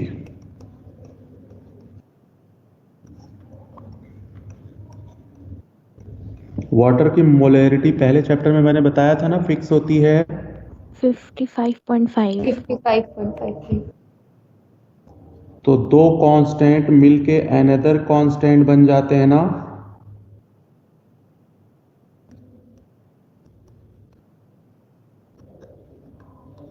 KW को आयनिक प्रोडक्ट ऑफ वाटर बोलते हैं at room temperature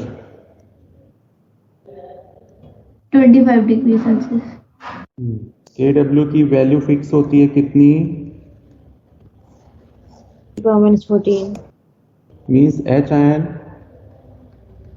10⁻⁻7 OH ion 10⁻�7। Room temperature पे pH स्केल क्या होता है? 0 to 14। ये एसिडिक और ये बेसिक और इक्वल टू पे न्यूट्रल होगा। क्लियर है? KW एक कांस्टेंट है और कोई भी कांस्टेंट हो तो उस टेम्परेचर पे डिपेंड करता है। एट 90 डिग्री KW की वैल्यू 10⁻⁻12 होती है। Means H ion will be 10⁻⁻6 and OH ion will be 10⁻⁻6. pH scale would be changed 0 to 12 6। Means पूछता है कि वाटर का pH 90 डिग्री पे 6 है तो एसिडिक है, बेसिक है, न्यूट्रल है? क्या होगा? Neutral. Neutral. Very good. At 90 degree. फिर से एक्सप्लेन करना। 90 डिग्री पे 90 डिग्री पे KW की वैल्यू क्या है? 10⁻⁻12। तो H आयन की वैल्यू भी चेंज हो जाएगी ना। तो अभी 6 पे न्यूट्रल होगा, 6 से कम होगा तब एसिडिक और 6 से ज्यादा होगा तो बेसिक, क्योंकि pH स्केल आया कैसे 10⁻12? क्या कह रही हूँ? कैसे आया? Yes sir. नहीं, डायरेक्टली प्रोपोर्शनल है ना। तो टेम्परेचर अगर बढ़ाओगी तो KW बढ़ेगा। अब KW कितना बढ़ेगा वो तो एक्सपेरिमेंट की बात है ना बेटे। तो ये एक्सपेरिमेंटल वैल्यू है सर? हाँ जी बेटे, एक्सपेरिमेंटल वैल्यू है। तो 90 डिग्री पे इतना होगा। नोट हो गया बच्चों? सर 10⁻⁻13 है तो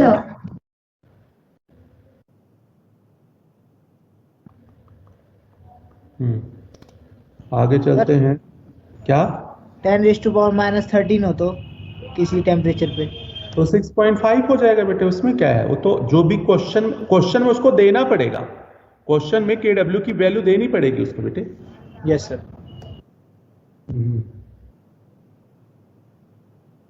पीएच, आई थिंक पीएच इस चैप्टर का हर्ट है।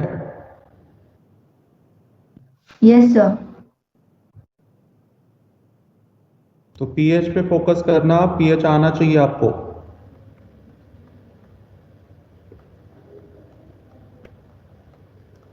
पहली कंफ्यूजन तो यही रिमूव कर दो कि पीएच में कभी भी मोलैरिटी नहीं लेते बेटे, हमेशा नॉर्मेलिटी लेते हैं।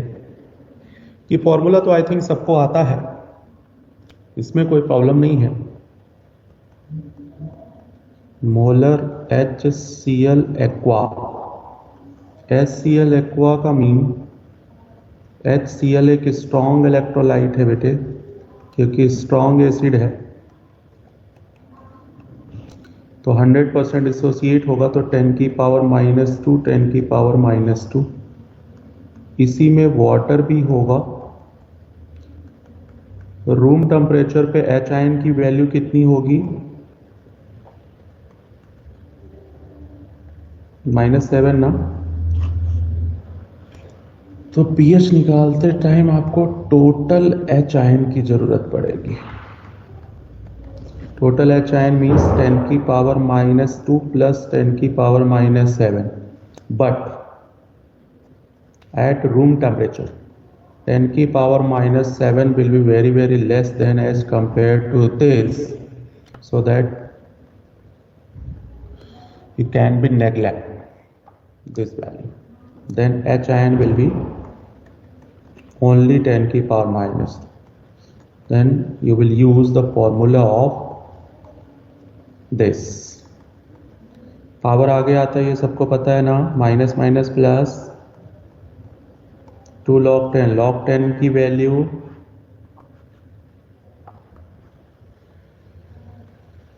इस पीएच में कोई कंफ्यूजन आ रहा हो किसी तरह का तो आप मुझसे पूछें। No sir. सर इसका तो कुछ mostly स्पेसिफिक रीजन है कि हम पीएच में नॉर्मेलिटी क्यों लेते हैं, मोलैरिटी क्यों नहीं?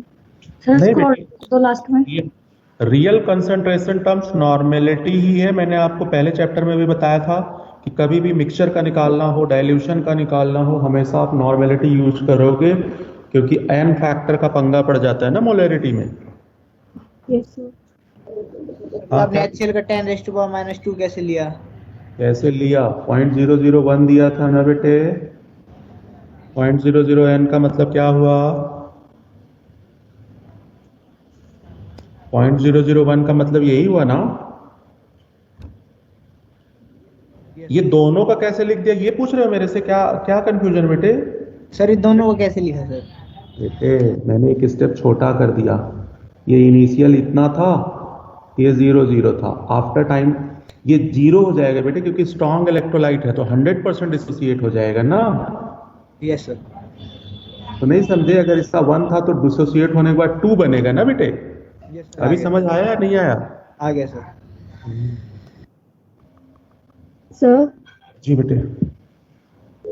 सर एक ना एनसीईआरटी में टेबल है, पीएच वाली टेबल है, तो उसके अंदर ना 2 कंपाउंड ऐसे हैं जिसमें पीएच जो एक नेगेटिव है और एक 14 से ज्यादा है, 15 है, तो ये पॉसिबल है क्या?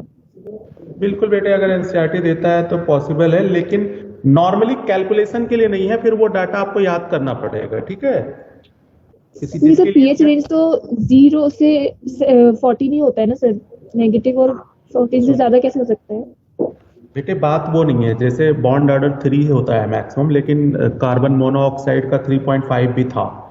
तो chemistry Yes, sir. Experimental subject है बेटे। नॉर्मली रूल बनाए जाते हैं, लेकिन कोई ना कोई एक्सेप्शन आ जाता है, तो उसको एज एक्सेप्शन हमें याद करना पड़ेगा, है ना? Okay sir. Okay sir. और कुछ नहीं कर सकते हो आप। तो ओके, सेकंड क्वेश्चन लेते हैं। 0.001 molar HCl, what will be the pH? 3 3 Good. Then 1 molar HCl, pH log 1 की वैल्यू 0। 0 10 की पावर 3 मोलर HCl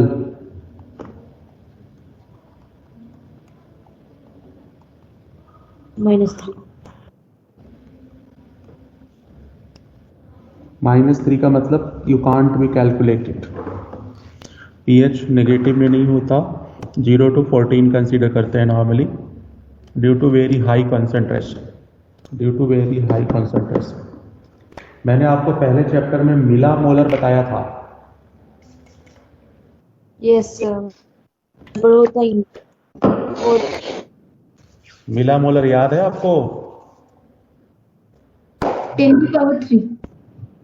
तो ये वही है। इसका मतलब ये इतना हाई कॉन्सेंट्रेटेड सॉल्यूशन है कि सॉल्यूशन बनाना ही पॉसिबल नहीं है। तो पीएच कैसे निकालोगे? ठीक है।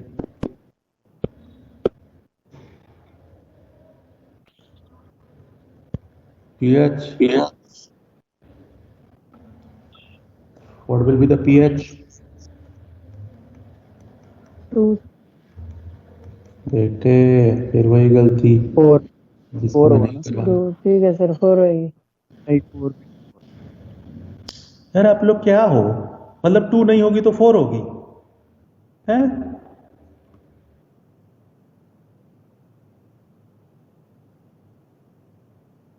कैलकुलेशन करो बेटे, ऐसे हवा में नहीं। हवा में करोगे तो कभी ना कभी गलती करके 4 नंबर अपना दे के आओगे। सर log 2 की वैल्यू नहीं पता मेरे को। Very very. 0.3। एक बात बताओ, आप लोग को log 2 की वैल्यू नहीं पता, आपने +2 कैसे पास किया? मुझे तो इस पे भी डाउट होता है। मतलब कोई बच्चा ये कहे कि सर मुझे 2 की टेबल नहीं पता, मैंने पास कर लिया, मैं कैसे मान लूं?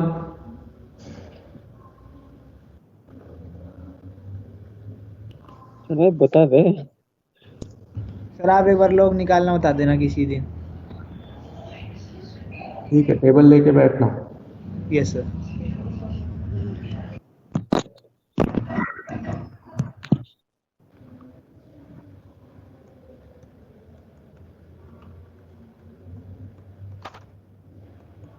बस इतनी वैल्यू याद रखो, बाकी की कोई जरूरत नहीं पड़ेगी आपको।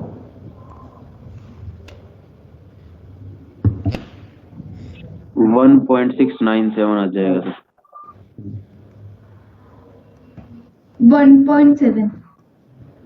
अप्रॉक्सीमेट ले लो, उतना भी क्या करना है। 1.7 से आंसर मिल जाएगा बेटे। ये फॉर्मूला याद रखना, ये फॉर्मूला बहुत इंपॉर्टेंट होगा इस चैप्टर के लिए। -log a इंटू 10 की power -b is equal to b minus log a। उसी फॉर्मूले को मैंने यहाँ यूज किया, देखो समझ आया या नहीं आया।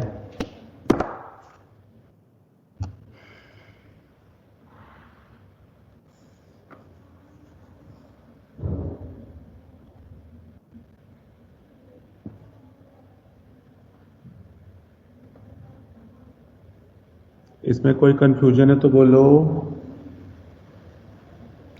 इस बार नॉर्मेलिटी से मल्टीप्लाई किया, पीछे किसी में भी नहीं किया था। क्यों नहीं किया था पीछे?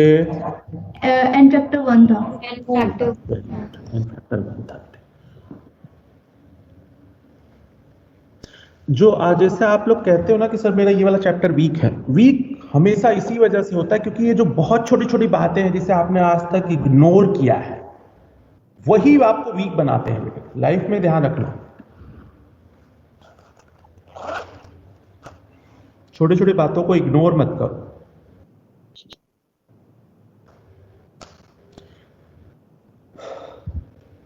मैं आगे चलूं? समझ आ गया ये? Yes sir. लॉग की ये वैल्यू नोट कर लो जिससे आपको कंफ्यूजन ना हो इस चैप्टर में।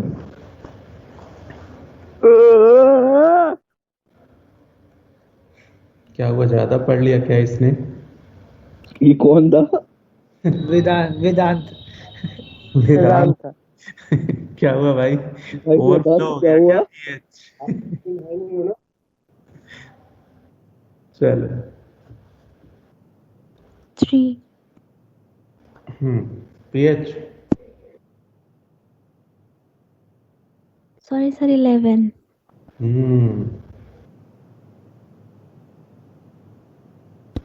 बेटे इस बार नॉर्मेलिटी दे ही रखा है, जब नॉर्मेलिटी दे ही रखा है तो नॉर्मेलिटी नहीं निकालना है, सीधे वैल्यू पुट कर देनी है। ऊपर वाले केस, ओ सॉरी, मैंने 1 मिनट बेटे इसको सर लेकिन बेस है तो। हाँ वो मैं समझ गया, आप सही कह रहे थे, और मेरे माइंड में H2SO4 चल रहा है H2SO4 है बेटे, सॉरी।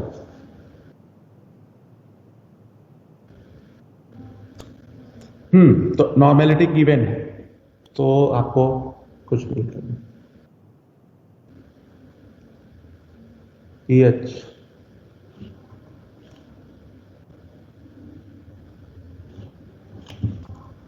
pH कितना होगा?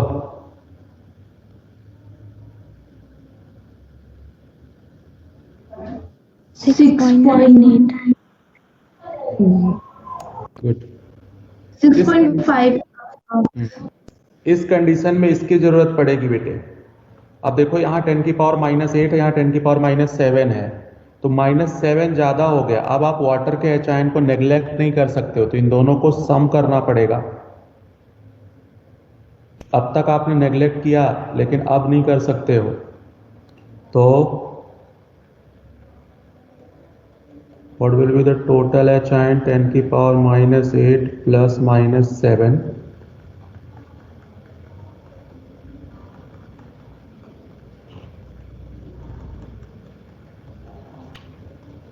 pH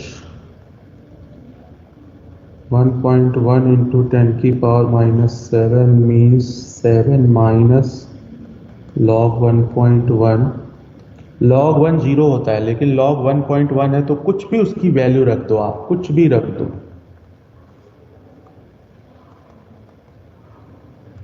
(6.98) और pH will be slightly less than 7 और pH between 6 and 7। जो भी ऑप्शन क्वेश्चन में गिवन होगा उसका यूज करोगे। ये इस पूरे पीएच का मोस्ट इंपॉर्टेंट क्वेश्चन है। कोई भी एग्जाम ऐसा बचा नहीं है जिस एग्जाम में ये आया ना हो, और हर साल आएगा, कहीं ना कहीं घुमा फिरा के इसको दे ही देते हैं।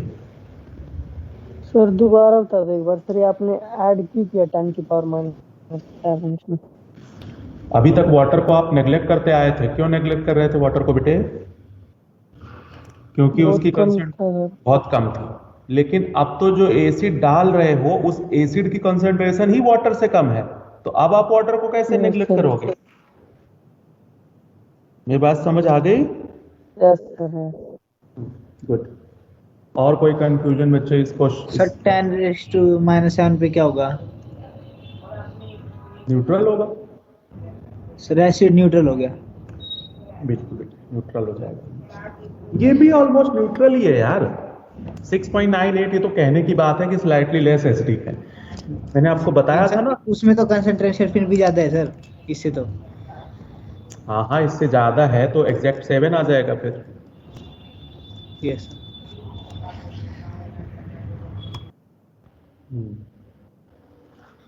नोट हो गया? Yes sir. तो 10 की पावर -8 हो, -9 हो, -7 हो, -10 हो, -11 हो, सबका आंसर यही बता देना हो, ठीक है? सब चलेगा। Yes sir. pH अब बात करते हैं, क्या बात करें?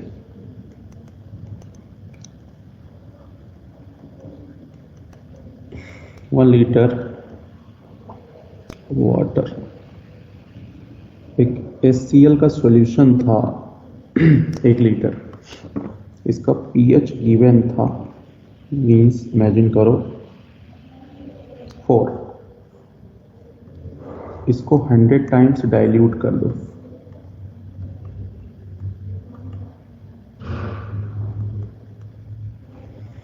Then new pH 6। गुड। तो अगर आप 100 टाइम्स डाइल्यूट करोगे तो एच आयन कंसंट्रेशन बाई 100 होगा या मल्टीप्लाई होगा 100 से?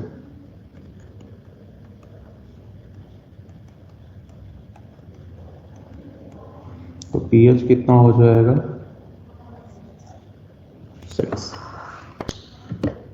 तो अगर आप सॉल्यूशन को डाइल्यूट करोगे तो आफ्टर डाइल्यूशन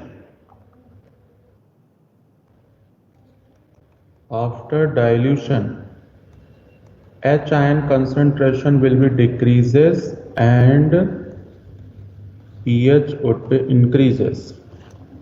pH increase होगा but concentration decrease होगा H का।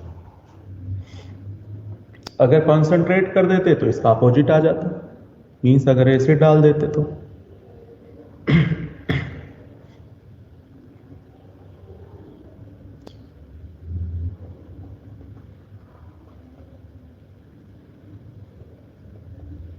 स्क्रॉल अप करना सर थोड़ा सा।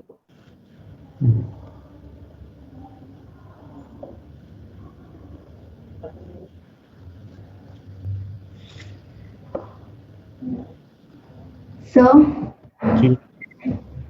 सर ये तो पता चल गया मेरे को ये सब कुछ, लेकिन ना एक क्वेश्चन, अगर हम उसको 10 की पावर 2 है वाटर का कंसंट्रेशन और उसको H प्लस उसका, तो फिर 10 की पावर 2 हो गया, तो दोनों को प्लस करेंगे ना H प्लस, तो नहीं एक बार क्वेश्चन बोलो बेटा।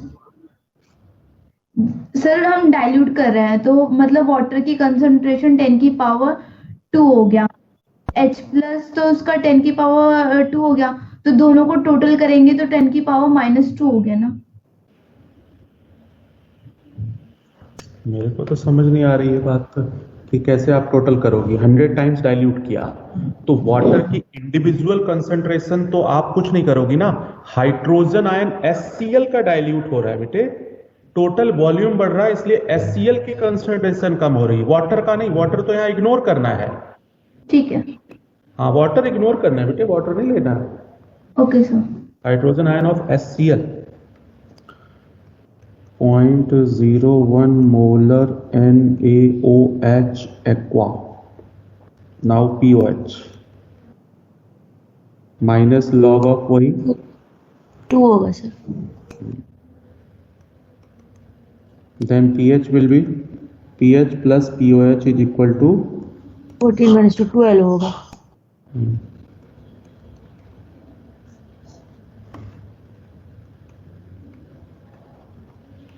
1 molar NaOH, POH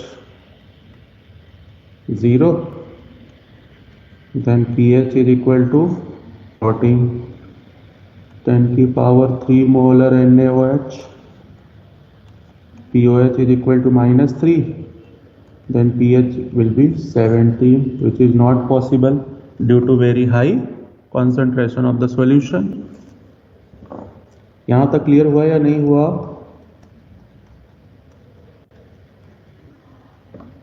हो गया सर।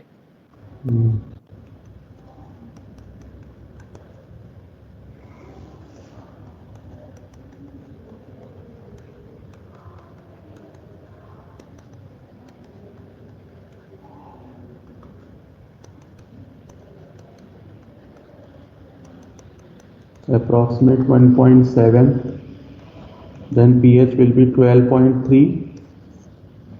ये लास्ट वाला देखो, कोई कंफ्यूजन हो तो बोलो।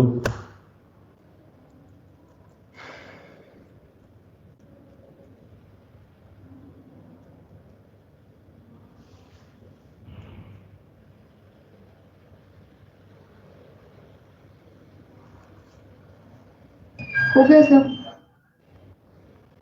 Good, very good.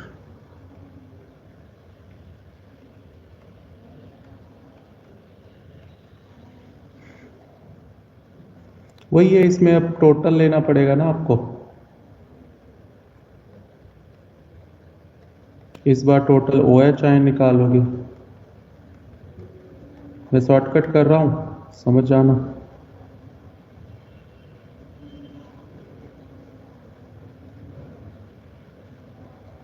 तो 1.1 10 की power -7 POH would be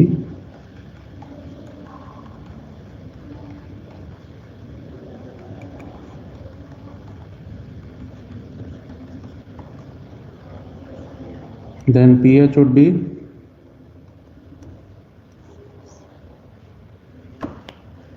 or greater than 7 or pH between 7 and 8. ये तीनों ऑप्शन।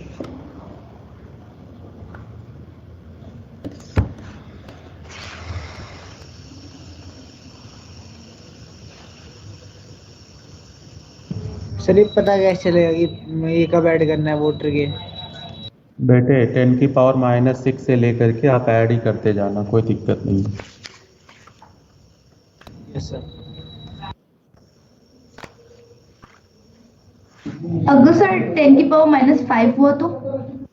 नहीं करना। 32 पे 1 नंबर, 32 पे 1 नंबर।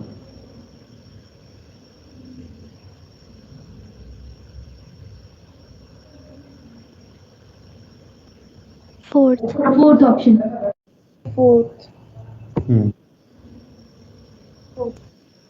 कोई प्रॉब्लम नहीं आनी चाहिए तो वो हो जाएगा।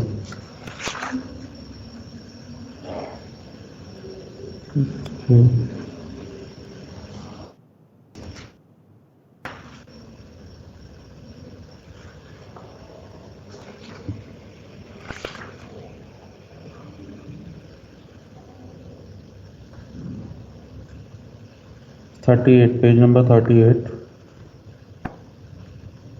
Question number 74।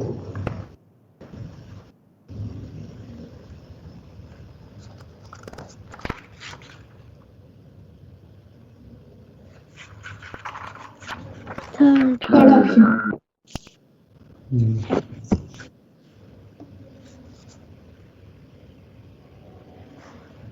Page number 45,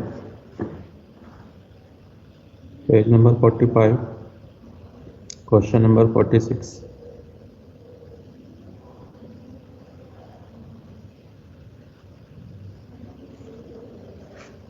fourth.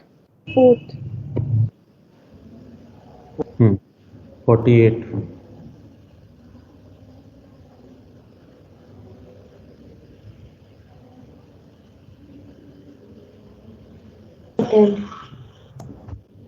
ये भी वही है जो अभी थोड़ी देर पहले हमने किया है, कैल्शियम हाइड्रोक्साइड n फैक्टर 2 से मल्टीप्लाई थर्ड आ जाएगा। सर थर्ड आएगा। ठीक। pH 47 नंबर देखो, 47।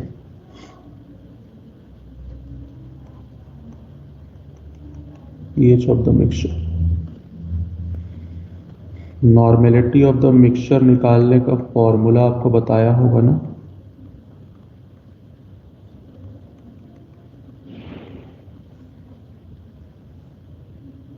उसके बाद pH निकालने का formula minus log of normality of the mixture हो जाएगा।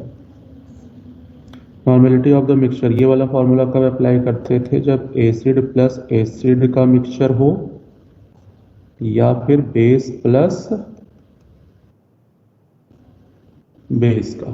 ठीक, अब एसिड और बेस हो तब माइनस आ जाएगा। उसमें भी मैंने आपको बताया था case first, if milliequivalent acid is greater than base then normality of the mixture will be. ये फॉर्मूला हमने लिखा हुआ था तो आपको कोई इशू नहीं होना चाहिए अभी। ये नॉर्मेलिटी ऑफ द मिक्सचर जो आएगा वो सीधा सीधा एच आयन के इक्वल आएगा और सीधा सीधा फॉर्मूला अप्लाई कर देना नॉर्मेलिटी ऑफ द मिक्सचर का। सॉल्यूशन एसिडिक आएगा और पीएच हमेशा लेस देन 7 आएगा। केस सेकेंड में क्या होगा बच्चों? If milliequivalent of base is greater than milliequivalent acid then normality of the mixture will be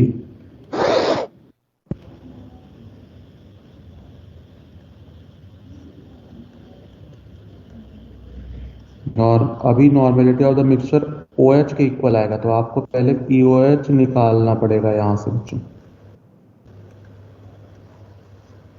और सॉल्यूशन कैसा आएगा? बेसिक,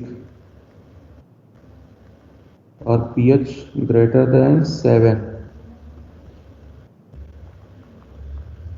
केस थर्ड क्या होगा?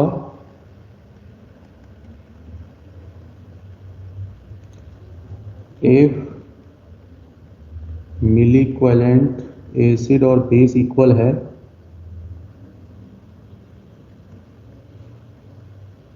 देन pH क्या आ जाएगा? 7। सॉल्यूशन न्यूट्रल होगा। तो इस फॉर्मूले में किसी को कोई कंफ्यूजन तो नहीं है?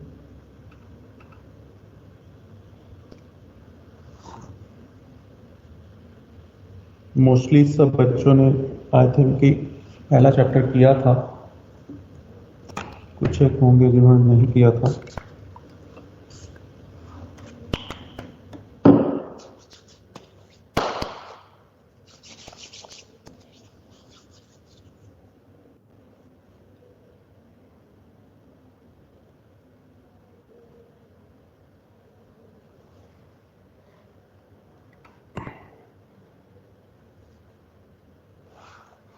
हाँ, क्वेश्चन नंबर पेज नंबर 45 पे क्वेश्चन नंबर 44, 45 पे 44।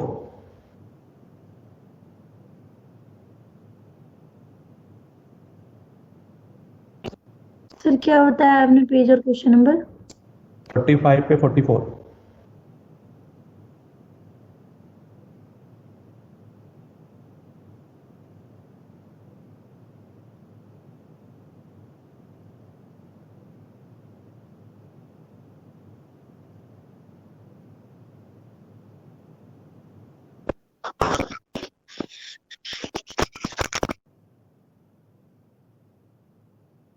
Sir first.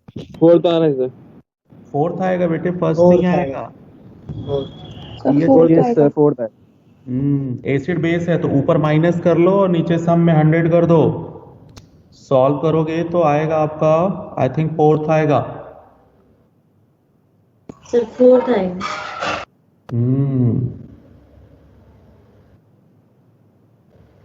आगे चले।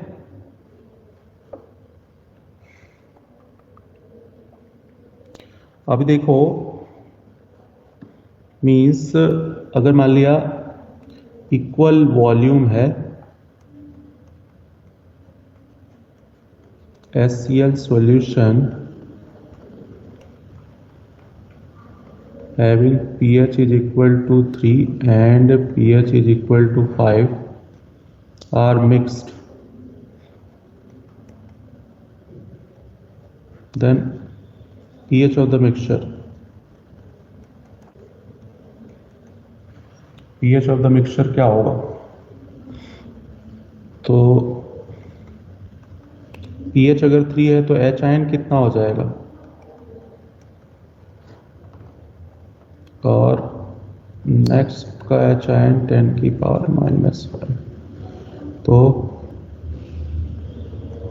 नॉर्मेलिटी अगर निकालते हैं, वॉल्यूम 1 ले लो,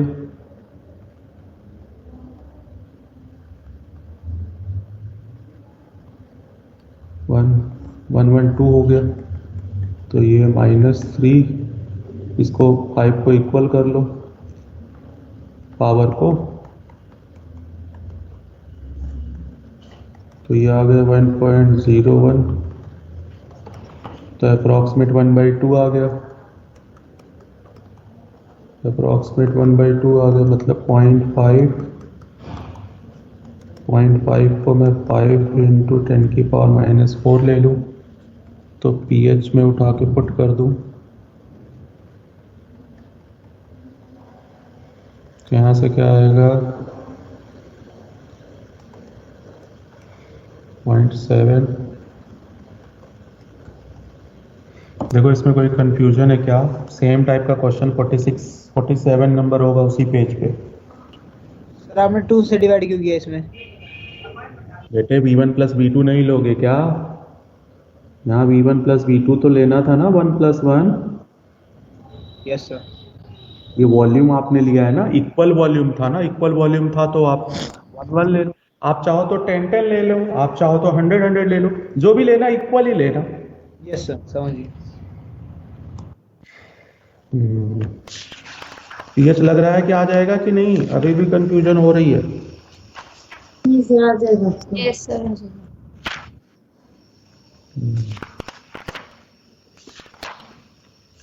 कोई दिक्कत नहीं, तो जब आप कॉन्सेप्ट से करोगे आएगा।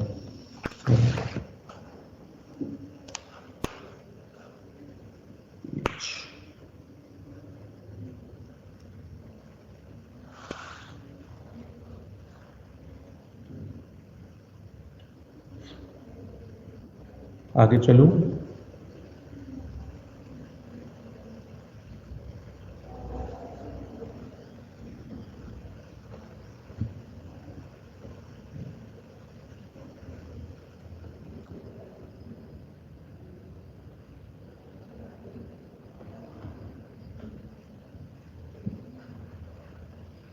Yes sir.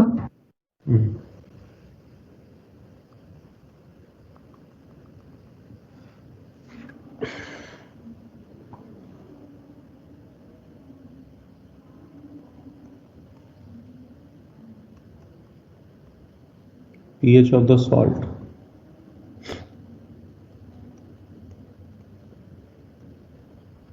अमोनियम क्लोराइड का एक्वस सॉल्यूशन है तो pH क्या होगा?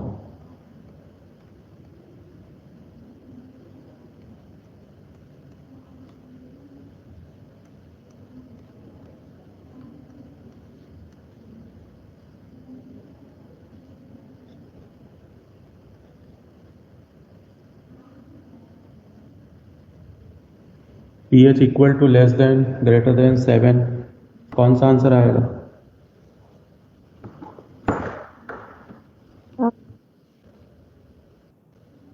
Greater than 7। जब भी pH ऑफ द सॉल्ट यहाँ एक्वस दिया है ना, लेस देन 7। वाटर से रिएक्ट कर, वाटर से रिएक्ट करोगे तो ये आएगा, ये होगा स्ट्रॉन्ग एसिड और ये है वीक बेस, तो नेट रिजल्ट सॉल्यूशन कैसा हो जाएगा? एसिडिक। क्यों? क्योंकि स्ट्रॉन्ग वाले का इफेक्ट आएगा, तो pH would be less than 7। Clear हुआ? Yes sir. सोडियम एसिटेट है, उसका pH पूछ रहा हो, सेम ऑप्शन हो, तो आप तुरंत उसको वाटर में डिसॉल्व कर देना, weak acid strong base, then solution would be basic, pH would be greater than 7.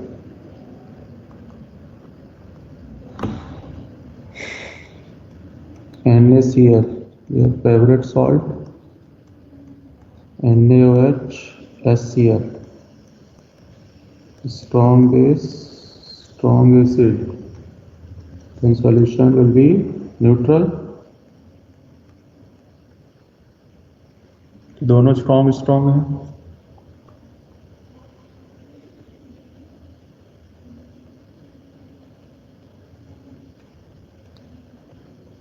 Ammonium acetate,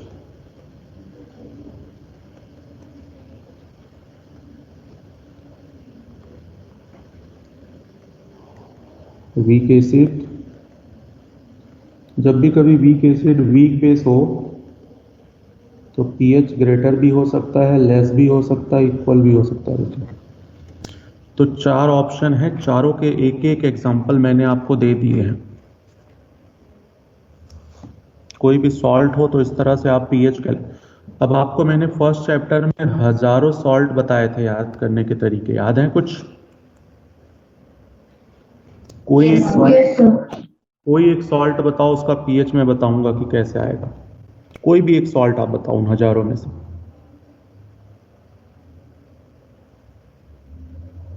P3OH। क्या? कौन सा सॉल्ट बेटे?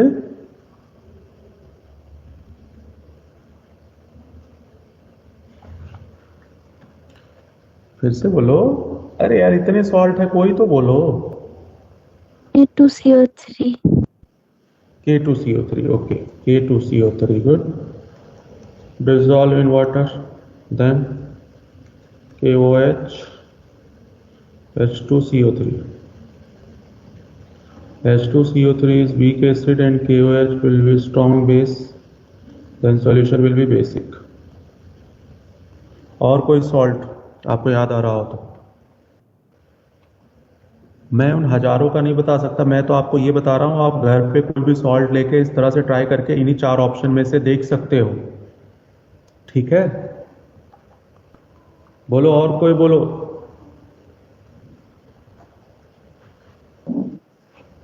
Ammonium sulphate sir.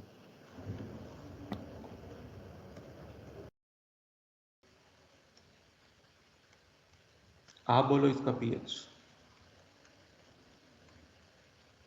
बोलो। एसिडिक।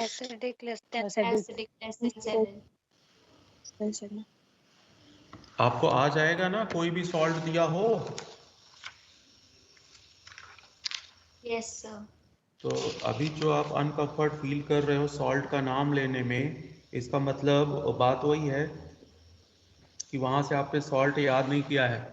41 पे 9 number, page number 41, 9 number.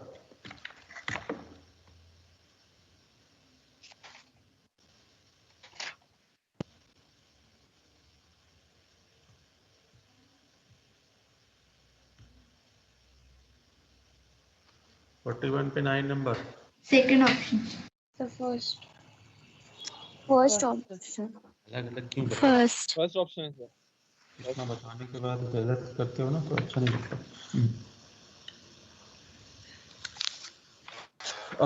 Heading डाल लो pH of weak acid weak base, जिससे मुझे याद रहे कि अगले लेक्चर में क्या स्टार्ट करना है हमें, है ना? Sir next lecture. और pH of the salt, pH of strong acid और स्ट्रॉन्ग बेस हमने कर लिया। Smash the like button and also subscribe Mystery Notebook.